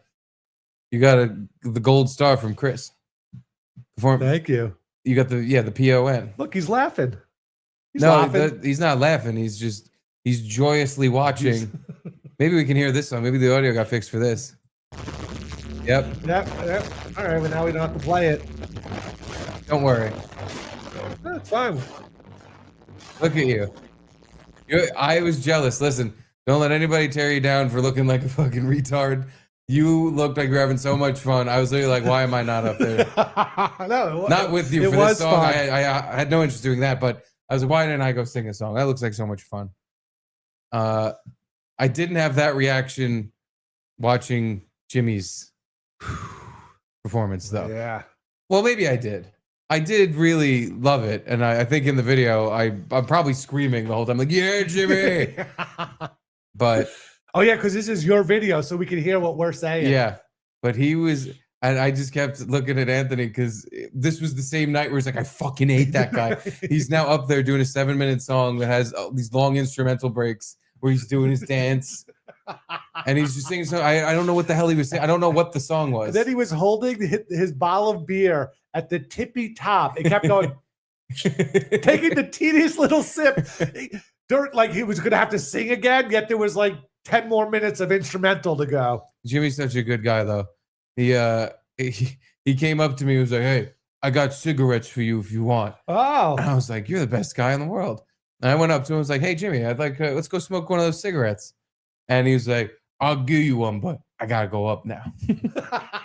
I was like, "Well, do not let me hold you back, please. I'll just go smoke on my own." Jason of Heather and Jason fame said Heather and Jason, I didn't get to hang out. I only hung out with them a little bit of beer pong, but not really. I didn't get to see enough. Yeah. And Heather was a very good singer. Very good. Yeah, sang Janis Joplin, me and Bobby McGee. And then another I married a Bobby. like a Liza Minnelli song, I think. I didn't really know it, but she sang it amazing. She was a very good singer. But they sent a picture of Jimmy. Jimmy stayed in their room. Haha. And They sent a picture of Jimmy's bag. We don't need to pull it Jimmy's up. bag? Oh, we could pull it. Here's my bag. I keep all my cum in there. My bag. Do you know which one? Because there's a lot here. And it's going to be toward the top, and it's an image. So not where it says video. Video. Image. Nope, that's you singing. Go more to the top. Is the there top. one at the top? There's one that says more. Yeah, click that. This thing? Yep. Hey, it's Jimmy's bag. All right. At first glance, nothing seems really up about it. Nope. Hold on, let me pull it up. The folks at home could have it. All right, there's Jimmy's fucking bag. You know what? So there's a towel next to it. I don't see anything. Okay. I'll zoom in, I guess. Feel free to zoom, yeah. Okay. So there's a container of bacon bits hanging out of it, along with his basketball shorts. He just brought a container of real bacon bits. Well, what if he gets hungry, but he's not really that hungry, but he kind of wants to sprinkle a little salty food-like substance into his mouth. I get that. It says real bacon, so I think it's even real bacon. I don't know how you can do that. Real bacon bits. They probably coated it in enough salty fucking preservative shit that it doesn't actually get processed by your body in any meaningful way. I just thought it was funny that he would pick the one thing he brings up with him is bacon bits. Do you think he was sitting in that chair while Jason and Heather were like getting dressed and stuff, and he's just shaking it, like dumping his mouth? Like, "Hey, you guys want some? I got enough. I brought 3 more. Thank you for letting me stay in your room." You know, but Jimmy, he's such a sweet guy. I really love Jimmy. He's a good boy. All of the making fun is because it's funny to me. We're not even making fun. Part of the crew. Yeah. That's what you do. Before I play the 7-minute fucking epic that is Drunk Jimmy's ballad, Erica Taya. Hello, Erica. Oh, Erica, thank you very Sorry much. for the sassy super chats on Friday. We wanted all the hooahs off the gas stage. Sans Lubi. Lubi is good. Yeah, we're with you. I can understand.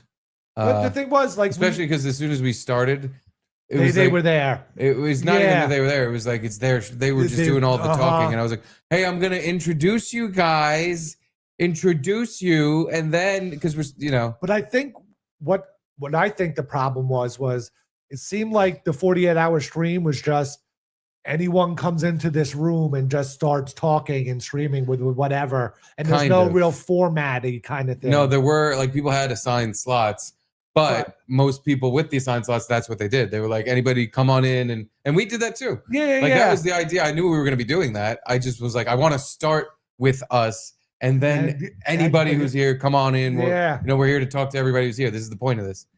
But yeah, I just wanted like a minute. Just like, can I say hi? Like this is we're in our slot. Damn it, you're in my slot. But yeah, I know I understood it, Erica. I didn't hate them for it. I knew what they were thinking, and I knew what we thought was going to happen, and why there was conflicting streaming happening. But I don't know if I feel like it resolved itself very quickly. Pretty quick, right? Yeah, Madison had to go. But she's not even that I wanted her to go. I thought she was fun to talk to. Yeah. Her and Scarlett, I enjoyed talking to them. I just wanted like a minute in the beginning to be like, hello, we're doing this part of like we're here. Yeah. This is the Garrett Steve slot of the 48-hour stream. Plug our stuff. Or and here we are. Yeah. Here you are. But thank you for the super chats, Erica. Oh, hold on. I skipped one. Gina Maria, why wasn't Jimmy's football invited to the content hotel? Wow. Hashtag EDCam. It's a good question. That is a good question. I don't know why he that's right. It would have been the most perfect place for him to finally bring that goddamn football. It was just land for days. There was a lot of places even in the building, in the room was big enough. We could have thrown. There was the pool. We could have done the diving catches into the pool thing. That's always fun. That was the one thing I was disappointed about, is because we went for Friday and Saturday. Friday we got there. Kind of everybody was like leaving the pool by the time we were settled in. We had to go right to the pool when we got there Friday. Yeah, which we did not. So that didn't work out. Did you bring a suit? I did bring a bathing suit because I wanted to go in the pool. I wanted it if it was like 90 degrees out or whatever. I was gonna go in the pool. Like the first day was pretty hot, and that would have been nice. It would have. But we got there too late, and then the second day it fucking rained like all day, so the pool did not happen. Yeah. And I have to say, I was pissed off. I was like, the weather machine Jays, why couldn't they wait one more day on the rain? Give me another sizzling hot day so I can jump in the pool, relax.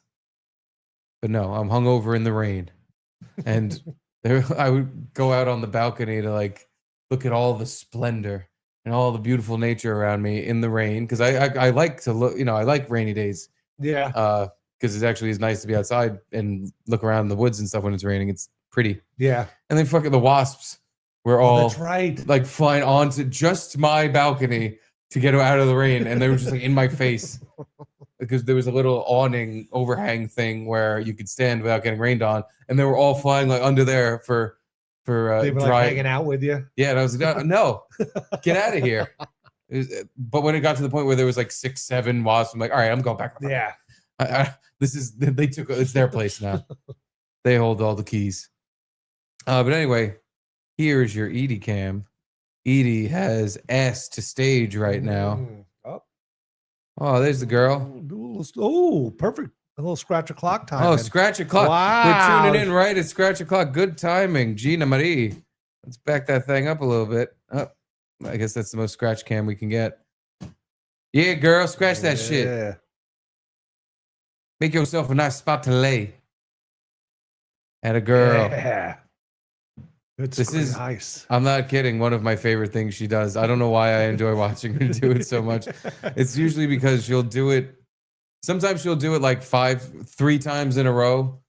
When she gets agitated by the 3rd time, where she's standing up, going in circles, like really ripping into the fucking thing, like as I want it to be, flipping it over.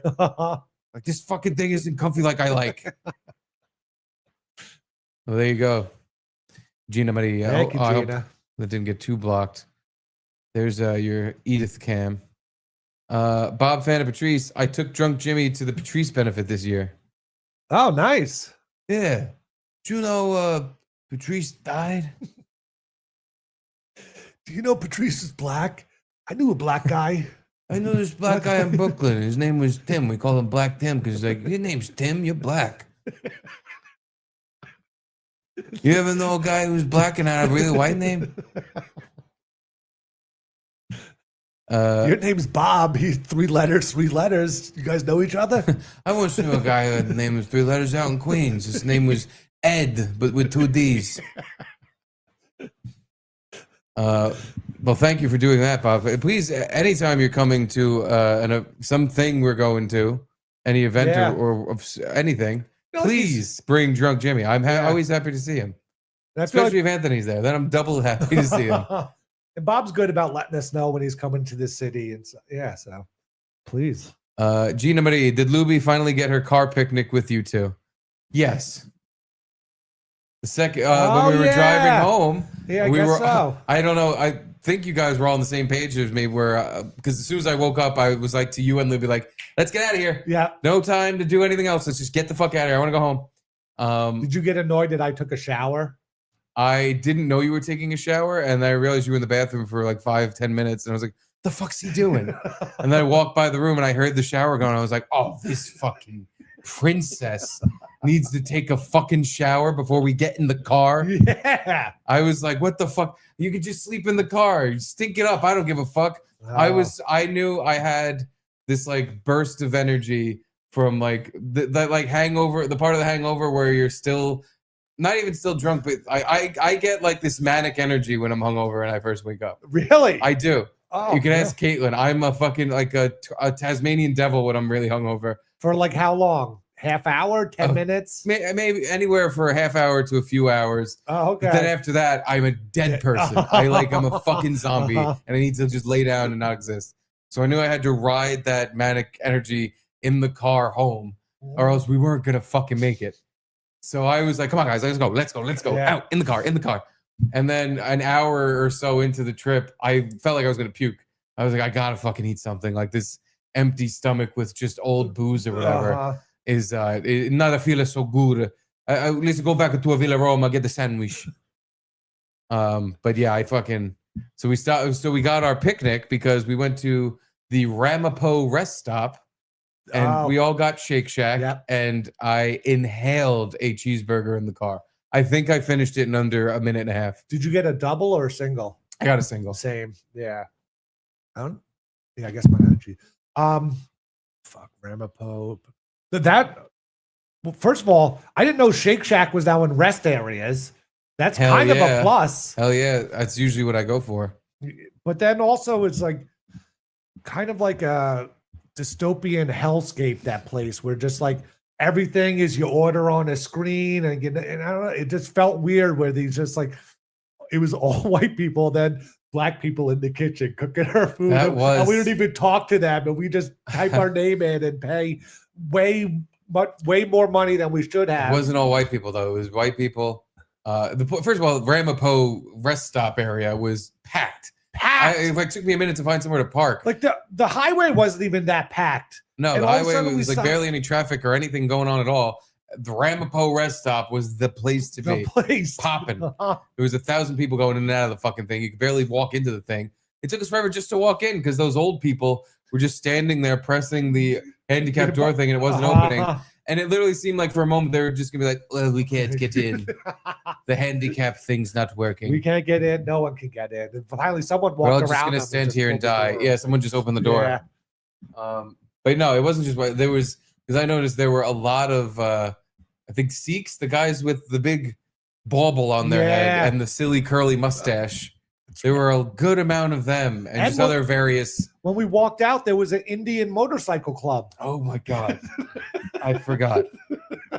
Yes. Like cool Indian looking guys, kind of, like Americanized Indian guys, but the Sons of Anarchy. Sons of Anarchy stink. The fucking stink motorcycle gang. Yeah, they weren't wearing. I mean, some of them had leather jackets on, but it wasn't like a biker gang. But it was like a biker gang. They were wearing biker gear, and they were all like, "Oh my God, you see if I did fucking popping wheelie? Are you doing fucking popping wheelie? Doing fucking Harley David? Me and Harley David doing fucking pot belly pop of wheelie. It was good timing. Oh." It was okay. So there were a bunch of Sikhs there. You're right. Yeah. Yeah, it was Sikh with it. My like 16-ounce Coke was $4. Oh yeah. I guess you pay more at a rest stop, but it just seemed Those Ramapo prices were ugh. But yeah, no. So Luby got her picnic. We were picnicking in the rented Chevy Equinox for 5 to 10 minutes before I was like, all right, let's go. Now I have another limited timer to get home before that starts making me sleepy. But the trip up and backwards, perfect. Really no traffic ever at all. I think we passed like kind of by the Meadowlands, and there was a Jet game going on right when we were passing by. Yeah, the closer we got to fucking New York, the slower it all got. Of course, yeah. And I was just like, come on, we're right here. Fuck. But yeah, no, the ride was that Sunday ride. Oh boy. I wish I felt good for it because man, it was the quietest, Shake Shackest ride I could have asked for. Then imagine after that ride getting on the Staten Island ferry. I did feel bad. Don't feel bad. It would have been her. I probably would have gotten home later if you had to go and drop Luby off and then me off. And the thing all is, that yeah, stuff. you guys were spread out into the furthest parts of New York. Well, not furthest, but parts She's where, at the top and I'm at the bottom. From Callicoon to me was this straight line like through Jersey and shit. Yeah. But then I would have to go, probably would have gone like through Staten Island to the fucking Verrazano to get to Brooklyn to then go to Astoria. Oh my God. And then turn around and go home. And I was like, listen, guys, way. I just want to go the fuck home. I'll get you as far as I'll drive you to the ferry. But and neither of you guys gave me. I would if one of you was like drewed me or something like, can you just drive me home? I might have been like, all right. I really it would have made it like a 4-hour fucking trip. I really think that if you had, because you would have to, like you said, either go all the way down to Staten Island or through the top of the city. It would have taken longer. Yeah, I don't think it would have. Like, you probably would have gotten home at the same time anyway. Yeah. But that must have been fun. After the fucking, what felt like hours and hours of driving through the woods of New York to just like, all right, now let me grab my luggage and go on the fucking ferry and then go on the fucking subway and then walk. How did that go? Well, the thing is, like, after it rained, it got chilly. Yeah. So now I was like in shorts and a t-shirt on the ferry, like all cold. And I had to open up my suitcase that was stuffed with all the gifts people gave me and everything. And trying to open it up and pull out a sweatshirt and finally got that on. And then Luby went to buy coffee on the ferry, but they didn't have hot coffee. What? Yeah. Yeah. Isn't there like a Dunkin' Donuts on the ferry now? On one of them, I don't think, maybe this was a Dunkin' Donuts. I don't know, but they didn't have hot coffee. They just had piss. I walked through there and it smelled like coffee. So it's like cold coffee doesn't smell. I don't know how it, but she said they didn't have hot coffee. So whatever they were doing smelled. Yeah. Well, I'm glad that the trip home was perfect. But anyway, we have a couple updates here. Asian sumo wrestler with AIDS said the Indian biker gang, the Sons of Curry. No, the Sons of Anarchy. Anarchy. Sons of Anarchy. Good one, sumo. That was very poignant. Asian sumo wrestler with AIDS. Our very own Jimmy Mernsbin. Drunk Jimmy. Whoa. Jimmy Mernsbin. I don't know why that version of Temptation by New Order had an extra verse and bunch of instrumentals, and a prelude. It's supposed to only be 4 minutes. Yeah, I did hear you say that during the song. Interlude. Bob, Jason, and Heather are the goats. You're the goat, Jimmy. I very much had fun hanging out with you. And yeah, well, let's just get to it. Jimmy, in my opinion, other than a certain person I'm sitting next to, I think he had the song of the night, because it was the performance of the night. Look at him go. So this is the beginning instrumental. Yeah. 3 minutes long. You missed like the first 10, 15 seconds. Oh yeah. This was 7 minutes. This video I'm showing right now is 6.5. Okay. But this whole thing is like 7 minutes. Sing already! That was you. Was that me?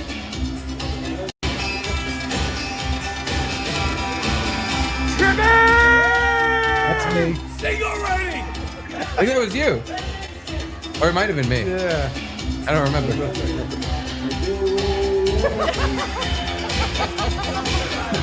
Chrissy left.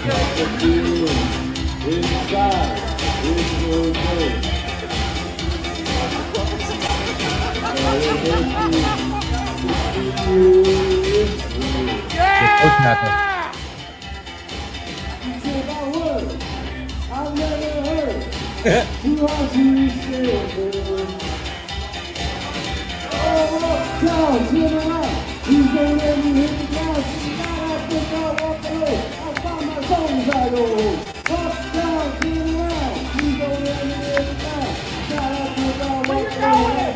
That was Anthony. You're yelling, where are you going?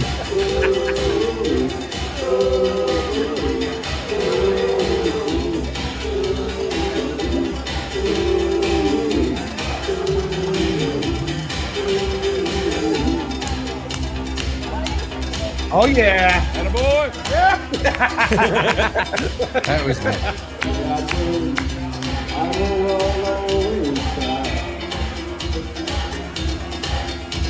You didn't have to pan over to Anthony at any point, did you? I don't remember. I might have. This is the best part of tonight, I'm sorry. That's me.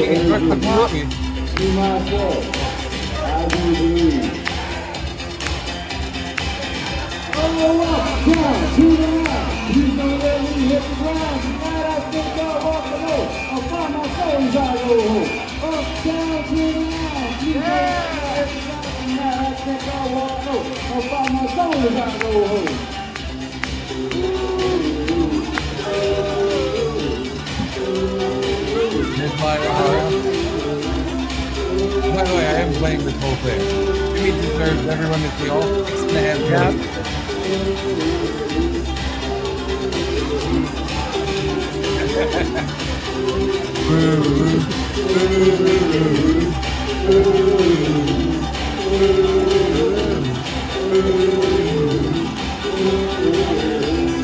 Put everybody in the action.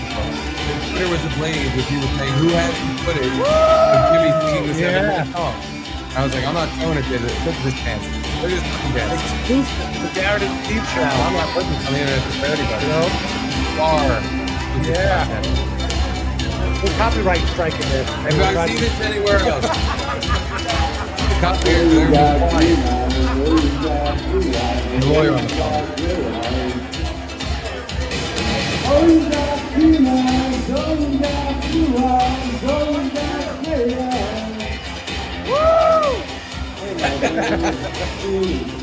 Garrett still up there. I don't pan to Anthony at any point.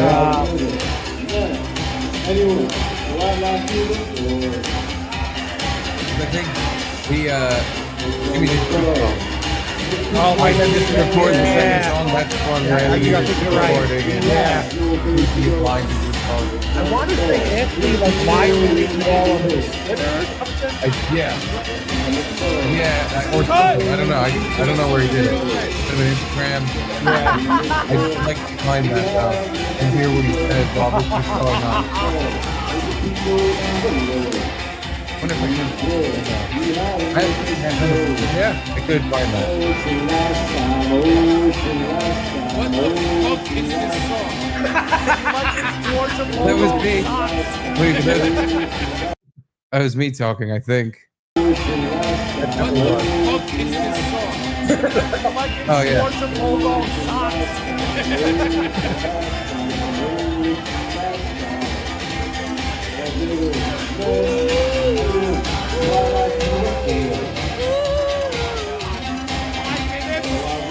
It's not ending. What the fuck? Everybody should say half a song. This is not ending.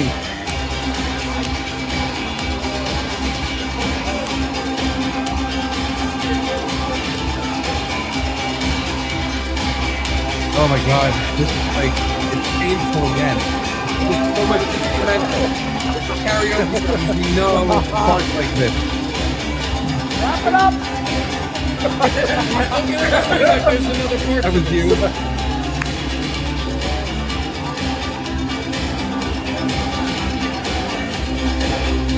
Do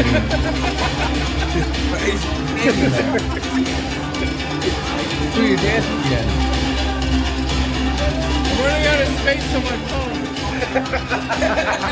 There we go. That boy. I don't know what version is this. That's the version. That's the one.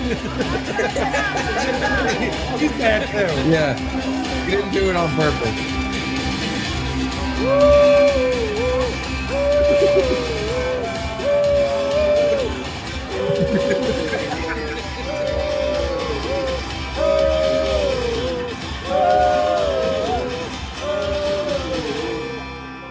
Thank God. Oh, beautiful.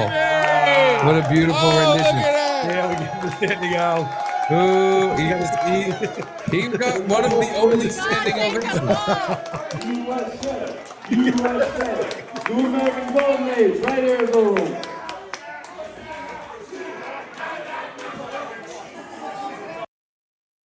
Wow. That was beautiful. Beautiful rendition of a song I don't think I know. Yeah. Because Jimmy said it and I Temptation by New Order. yeah, what did he say? Temptation by New Order, yeah. I after we're done, I'm looking up the song and listening to it. And I'm looking up the 7-minute version. Woo, woo. I like that he ends like, was this supposed to be the one? That's the wrong one. Oh my God. Beautiful work, Jimmy. That was an amazing song. Yeah. Sang amazingly by an amazing boy. Oh, hold on. Erica Atala, KON in chat wants you to know Anthony streamed the karaoke night and it's clear.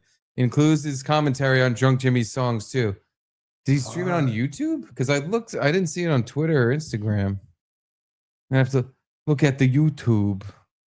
Because yeah, I want to see what he said. He looks so like he was having a lot of fun. Is how I'll put that. Compound Media? Live? Channel. No. Videos? Nope. Does he have a where did he stream it? You checked his Instagram? I did. Let me double check. I didn't really know. But maybe Instagram is just like you go live and then that's it. It doesn't save it. Probably. Does anybody have a link? Can you drop a link at Garrett and Steve show at Gmail? On the Yeah, Compound come on YouTube. I just looked at that. Yeah. I don't see nothing. Last live thing on Compound Media was from 5 months ago. That's not. Yeah, what the fudge? I don't see anything. Damn it. Was it in podcasts? Nope. Posts? No. Maybe it was maybe streamed it and deleted it. I don't know. Maybe it was one of those where because, like that video we just played, I don't remember anything I said because we'd all been drinking. No. Maybe he had a whole stream of that and he was like, I don't remember anything I said. I'm going to just delete that. I don't know what the fuck I said. I don't want to get my YouTube nuked. I'm just going to get rid of that. If anybody has a link, please send it. If not, it'll forever be a mystery. St. Ranger 1959. It was big fun to see you two in Lubi this weekend. Thank you, St. Ranger. Thank you, Strange. Wish you could have been there. Yeah, that would have been nice, but at least, we read your chats on Friday. Yeah, I think he lives far away too. I want to say like California or something. Yeah. Or He's somewhere up- in the West. I don't know. Hmm. Jonathan Mardukis. Hello, Jonathan. Hello, What's up, John? Mr. Board. Legitimately could watch the whole 6 minutes again right now. Jimmy is fucking man. Love you guys. Love you, Jonathan. Thank you. You're not going to catch me disagreeing. No. I wholeheartedly agree. I might play that again. Jimmy's song might be our board song today because honestly, I'm gonna play that and just read the names because I Beat It's very good. Jimmy deserves our roses Yes, today. he Thank you does. for Jimmy's roses. Gabe, if you guys do this next year, I'll attend. Well, now we won't. Yeah, well, never mind. No thanks. Just found out I'm busy that day. Sorry, Gabe. Can't make it. No, obviously. I mean, I had fun. Yeah. Not all, but a lot of the commentary on Twitter was like, "These fucking Oh people my suck." God. These are loser fest, and it's like, you guys should have came. You should have came. You We all had losers fun. probably would have had a good time. Uh-huh. It was just drinking and bullshitting. It was really, it was like it was a fun thing. I don't know how to explain it. No one thought they were like better than anyone else or No. anything. Everything was just like everyone was just nice to everyone. Everyone was having fun, and Yeah, I was there in person and I was like having a good time, and then I would go on Twitter and go, "Oof, is this a bad Same. time? I Am know. I having a terrible time?" Huh. God. Whatever. I had a bad time knowing that Beverly brought us snacks, but didn't know like where we were going to be, and didn't want to be walking around with bags of snacks the whole time, so we never got them. Never got our fucking snacks. God damn it! I forgot about that. Got us good snacks too. Yeah. Fuck. Yeah. Bev, what snacks you get? What snacks you get? I want to know what snacks you get. Asian sumo wrestler with AIDS. You should have an ant reaction cam when DJ is on. DJ? Your DJ Butt Funk or whatever. DA, what's your DJ? DJ Dookie Booty? Yeah, maybe that's what you meant. Booty. Maybe. DJ. It might be talking about DJ Dookie Booty. Yeah, next time when I definitely go up and sing a song. What should I sing? What if I sing Foreigner, Cold as Ice? You're as cold as ice. I could do that. Willing to sacrifice our love. I've seen it before. It happens all the time. I could do that song. Okay. I'm going to do Cold as Ice in a year. That's a good one. That's a fun. I think that's a fun one. It's a one everyone knows. It's fun to sing. I know there's like a guitar solo, but I don't think it's that long. No. And I could do my dance while I'm up there on the guitar solo. I could shake my tits. Distract people from the instrumental. Cold as Ice is a good one. What about Tarzan Boy? Oh God! Always said Tarzan. That's a great song.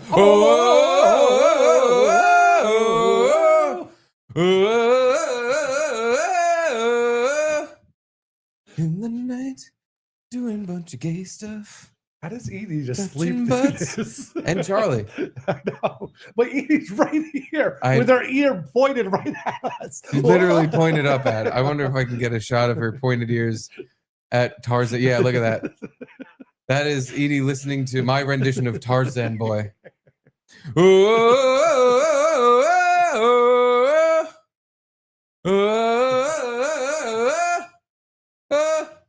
Nothing.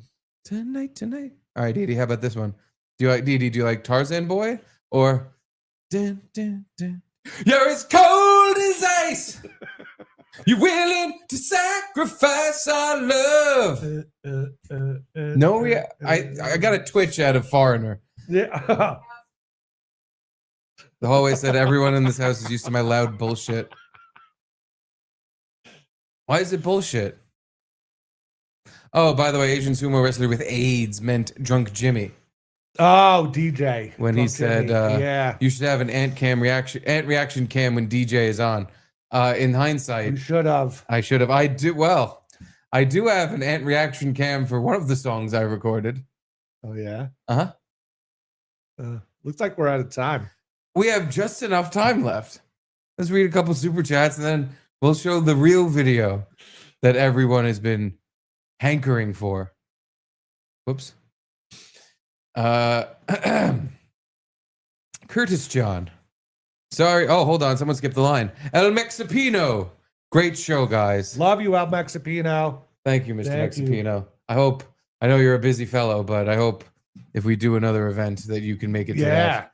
It'd be nice to hang out with our best boys. Mm-hmm. I mean, we had a couple of the best boys there. Yeah, a bunch. Board boys, but yeah. we want everybody to show up.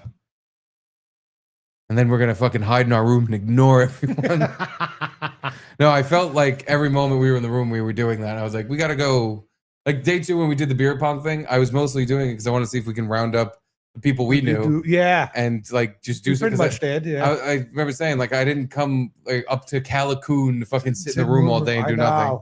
Even though I definitely wanted to. it is all I fucking wanted to do that second day because I was so fucking just I had too many drinks the night before. I feel I like was we very didn't sleepy. hang out in the room barely at all. No. So we did good. We after the most I think we hung out was like for 20 minutes after the first night's dinner. We watched we had an ending of a Yankee game. Oh, that's right. Okay, yeah. And then we went out. Mhm. But thank you, Mr. Mexipino. But Curtis John, sorry I didn't make it. It sounded like a blast. It was. I had a good time.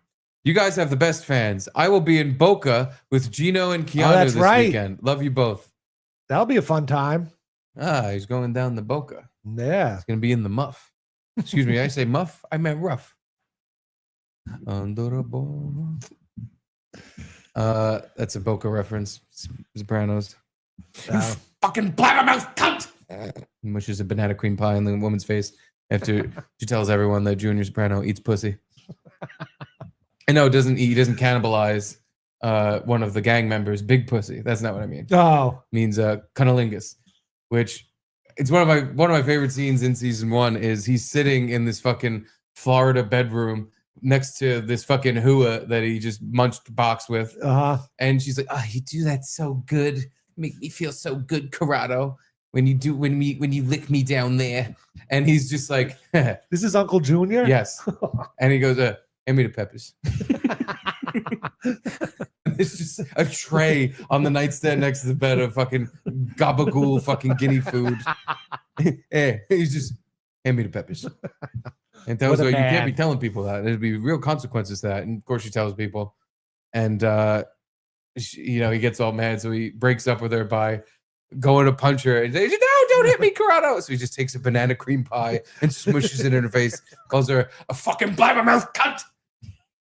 One of the funniest fucking For parts. saying that he likes to eat pussy? It's a bit, you can't say that. Oh. Yeah, that just means you're weak. And you, the thing I think Tony says, it means you're weak. And it's like, if you put that in your mouth, what else do you put in your mouth? Means if you eat girls' pussy in the mob world, it means you suck cock. I think those two things are very different, but yeah, I could be fucking completely wrong. Seems like the polar opposite, but yeah, it maybe. seems like the polar opposite. But if you put your mouth on that, God knows what you put your mouth on. And then then the show continues being good.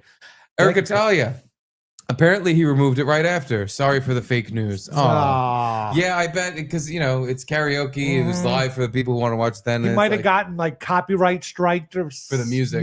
Yeah, that could have happened. Maybe that's why Chris made his stream. Sounds so good. That stream is absolutely copyright strike proof. Why didn't Chris delete his video? I hope he never does. I want that video to be up forever because I fucking love that his coverage of his karaoke show is.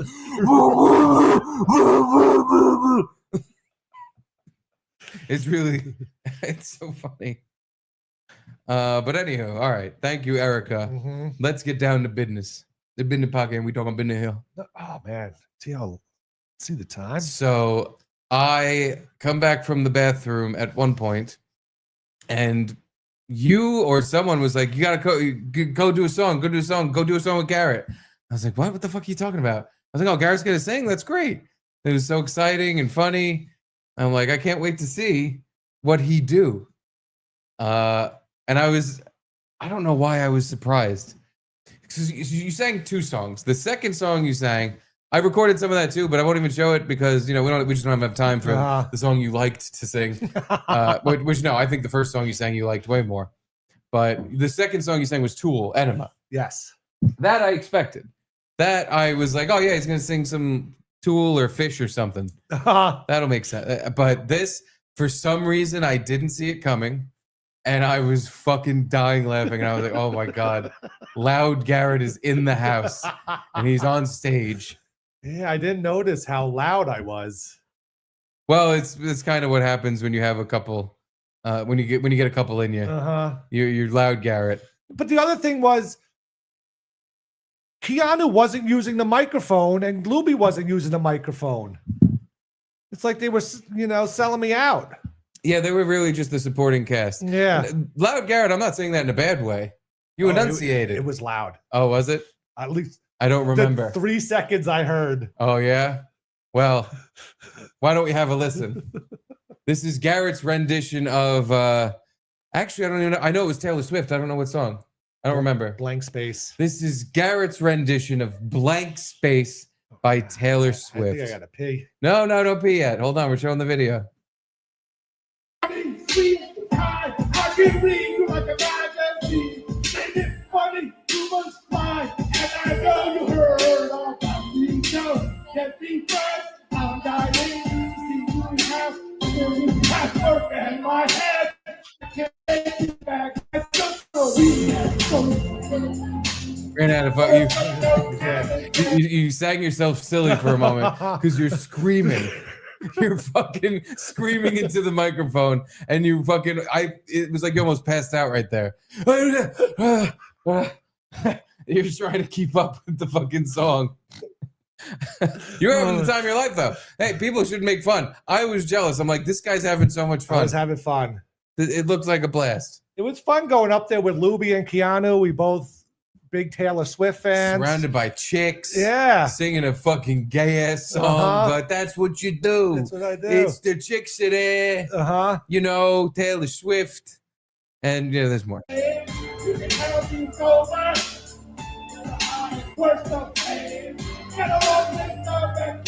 Angry. Catching it, but where I would add that.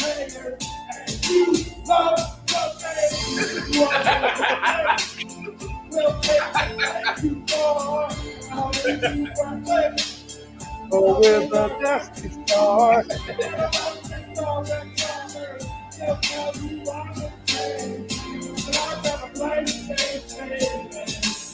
And I'll write you there. Oh my God. It's really hot in here all of a sudden. Don't worry, that one is only a minute long. I'd say great job. Everyone got the gist. My only critique would be of your performance, you really sang that song like a fucking drunk guy. I know. There's that one part right in the middle there. We can find it. And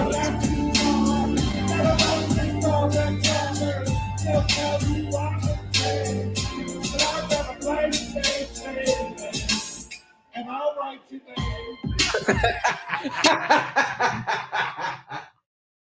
Oh, what a showman. Oh, God. That is beautiful. Oh, a little sweaty. Are you? Why? It's a video of you having fun. I know. What's wrong with that? Here's a video of someone watching you have fun. Oh, no. Yeah. Oh, no. I'm pretty sure that's what this is. I kind of don't even remember this, but oh, no. Here's the Coons reaction.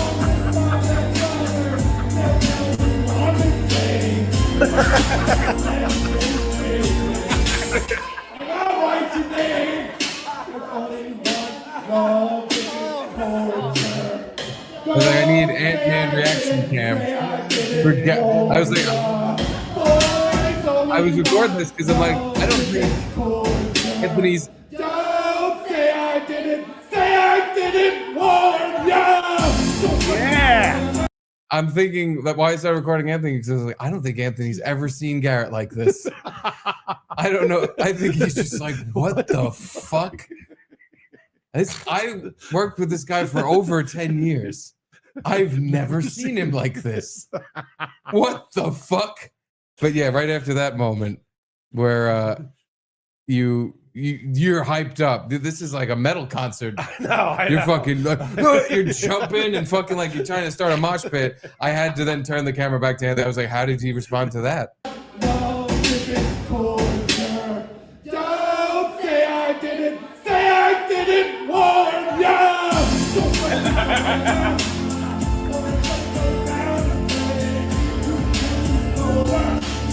Thunderbolt is telling him, we gotta get rid of this guy.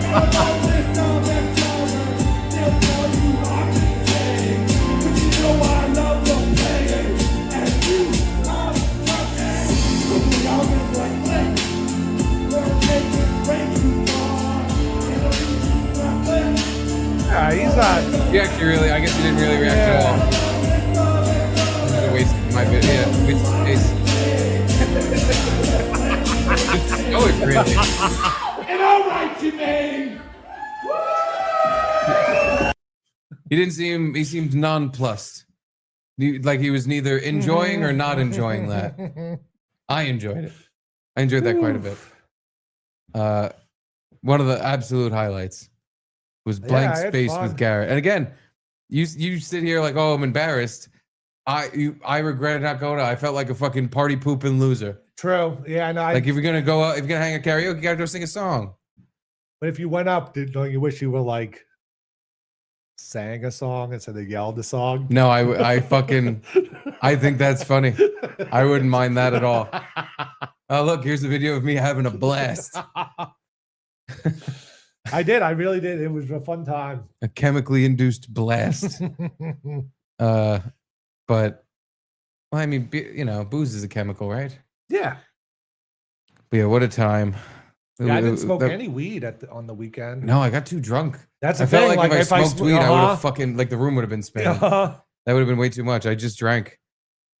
And yeah, I kept, what the problem was, I kept, since we kept moving from the room that we streamed in that had the booze in it, I didn't know where and when I didn't want to like, you know, so I would just fill up that big coffee cup with booze. Yeah. And instead of like, the idea is, oh, I'll just fill this whole thing up so I'll have a drink all night. But that's not what happens at all. You just you drink this really big drink very fast, quicker, way quicker than you should. And yeah, you just get. I mean, I wasn't so drunk. I was like falling over myself or anything, but I was just. I remember when I was in the room, like pounding the steak the first night. I was like, "Wow, I'm fucked up." I'm just standing at the counter eating like a fucking animal. But yeah, that was it was a good fun time. Yeah. I have 1, 2, 3, 4, 5, 6, 7, 8, 9, 10 videos of me using the crane machine in the arcade because I was trying to get Charlie a present and a prize. All 10 videos are me losing. Of course. And I really not happy about that. But one in particular, so I was in this arcade by myself. The only other people in the arcade was like a mother and her 2 kids.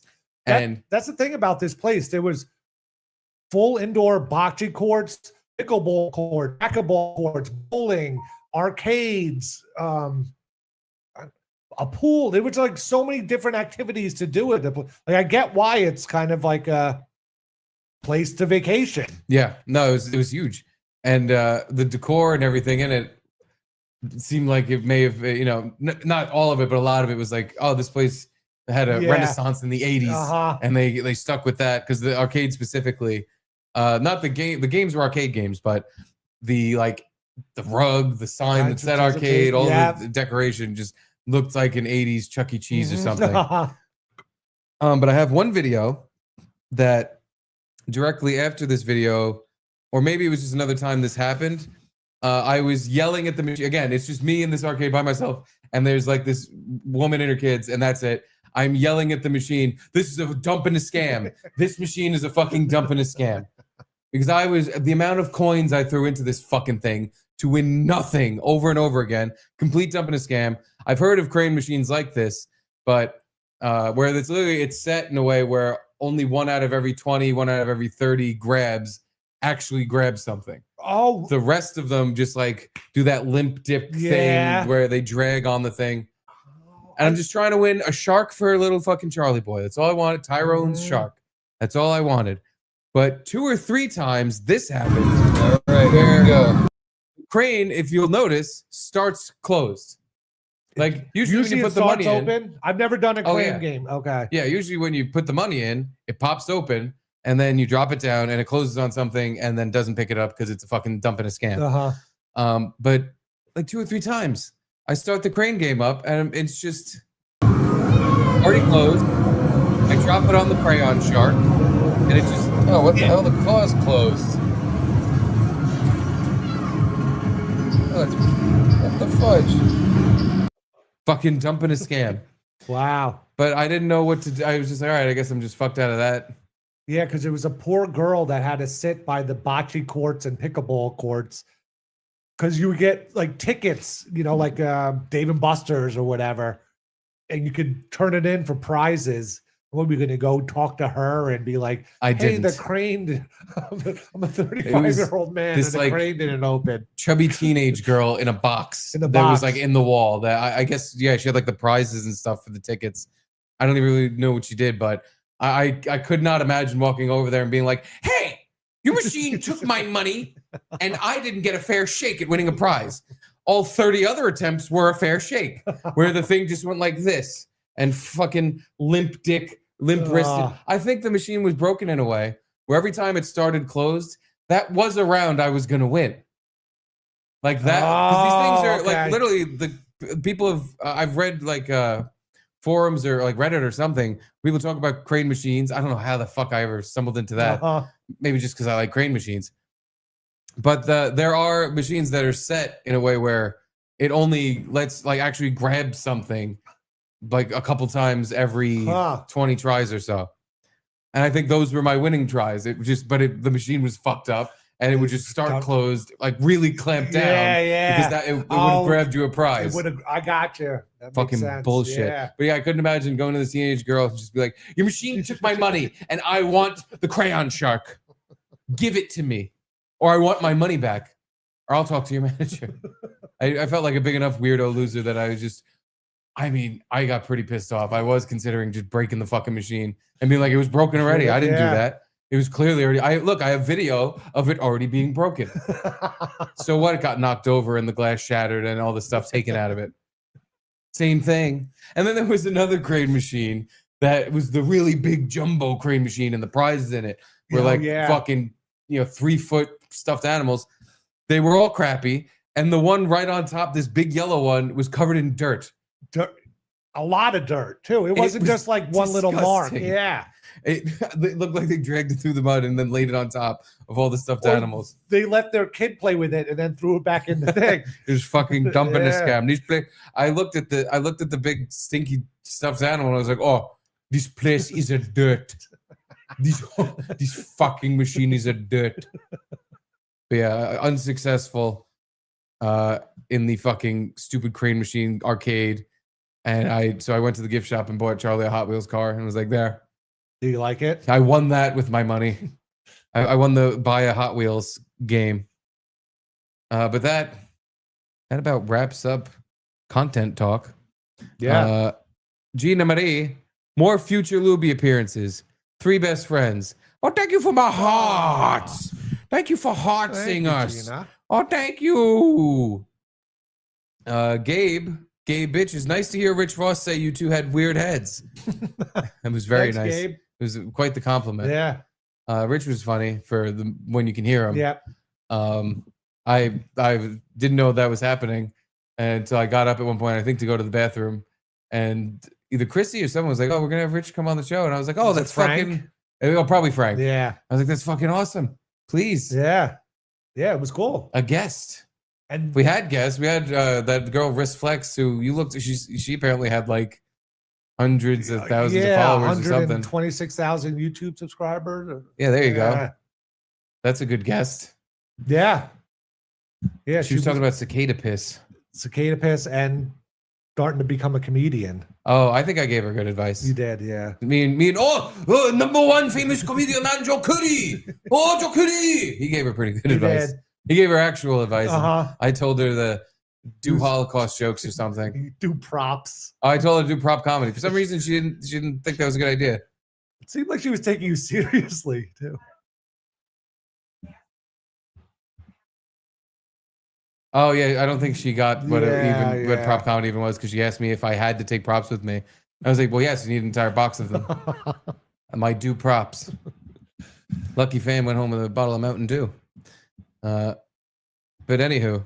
But thank you to Chrissy and Frank for setting that all up and doing everything. And that's their Dew props. We owe them a couple of bottles of Mountain Dew. Yeah.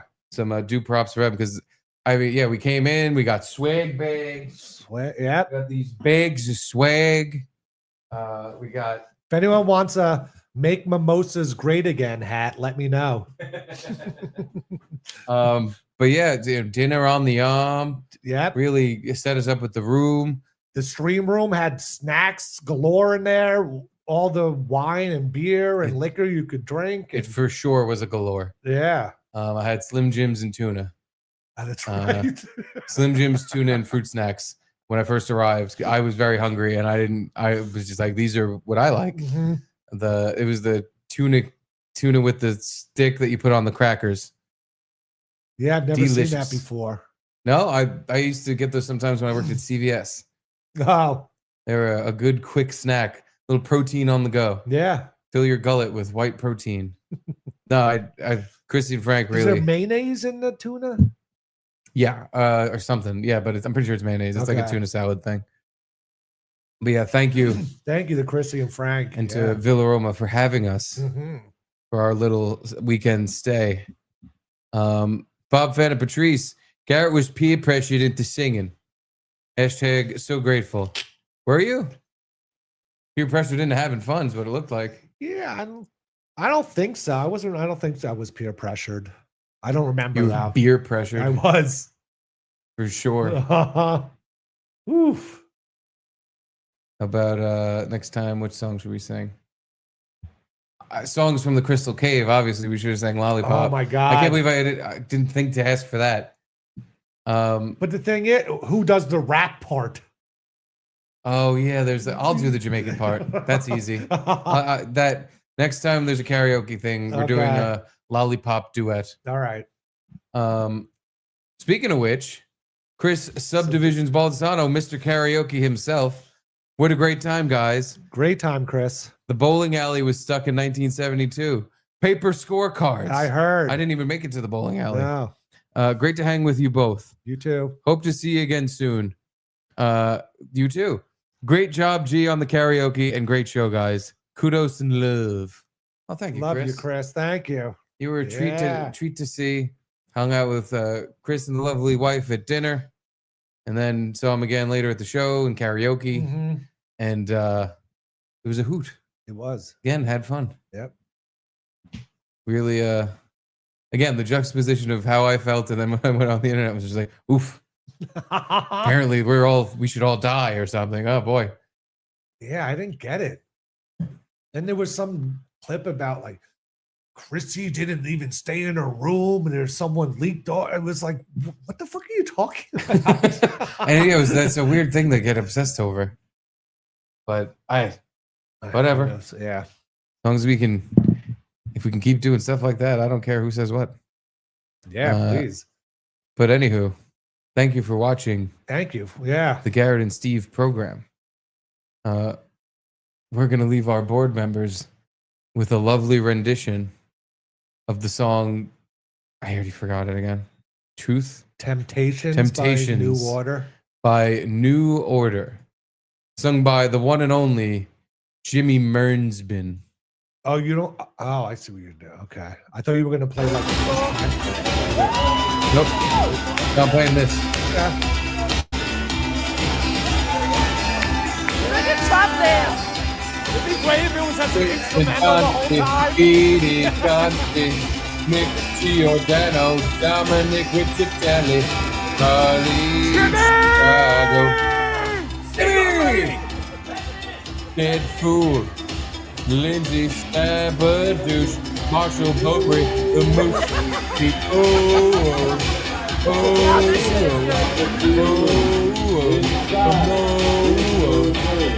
Man of Patrice, the Mexicano, Josh Burrs, Mike Lizio. Yeah! Want to take a line? Hold on, let Jimmy sing his part. Yeah.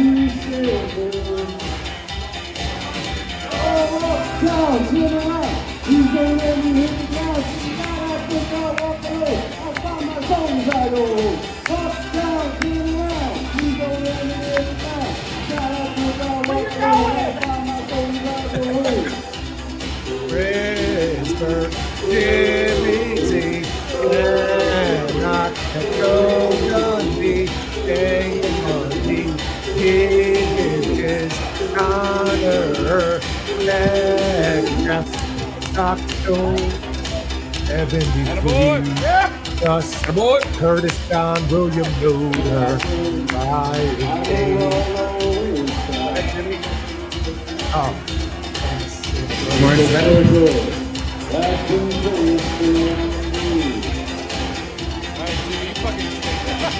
Is that, who said that? I don't remember that. Is that me? what did it say? All right, Jimmy, you fucking stink.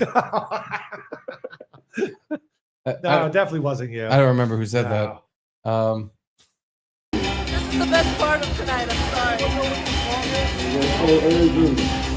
To myself, I do believe.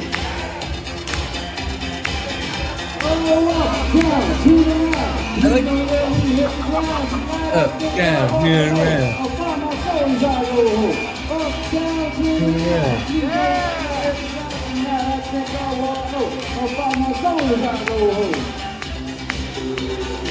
God, Jeffy the giraffes, and Turner, and Fort, and Harold, Mr. Cheryl, Youngie, AJR, you get 6 for Garrett, and Windcraft, man, Rusty, Matthew, Matthew,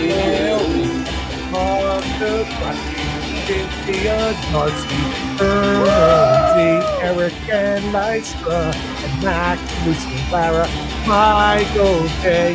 This nigga, that's it. Win it all costs.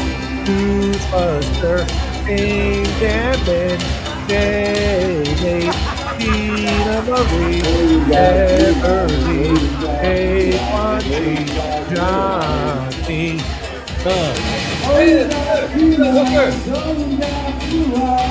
Jonathan Mardukas, Food Channel 666, Jesus, Rob Jenkins, Junior Mint, Franklin the Stick, Right, Aaron Matt,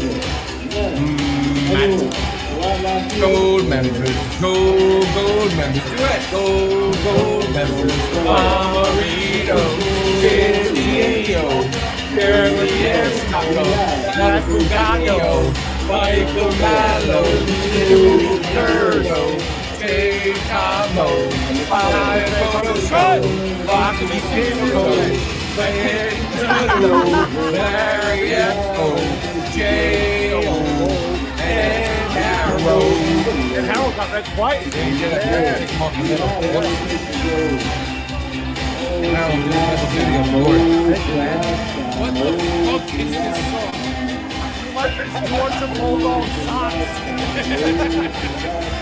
Oh my god, this is like 2 minutes.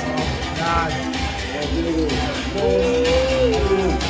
We're just gonna leave you with Jimmy, folks.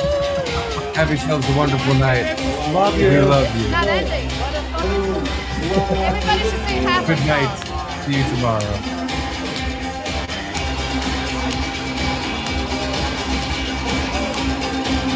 Here's Edie.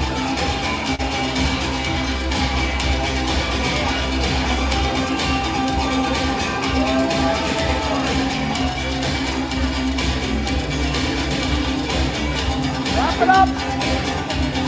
He's looking at the screen like there's There's another so much instrumental. There's so much instrumental.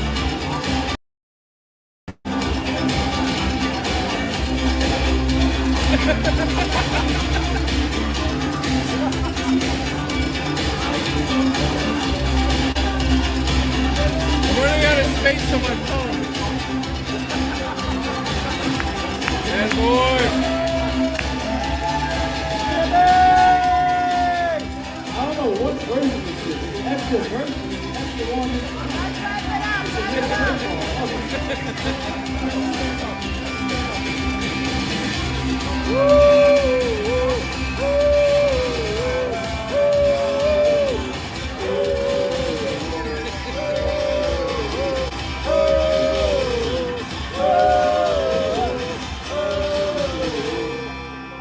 Thank God. Yeah, Jimmy!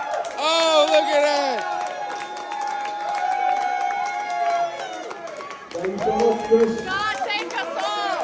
USA, USA, New American VMAs, right here in the room.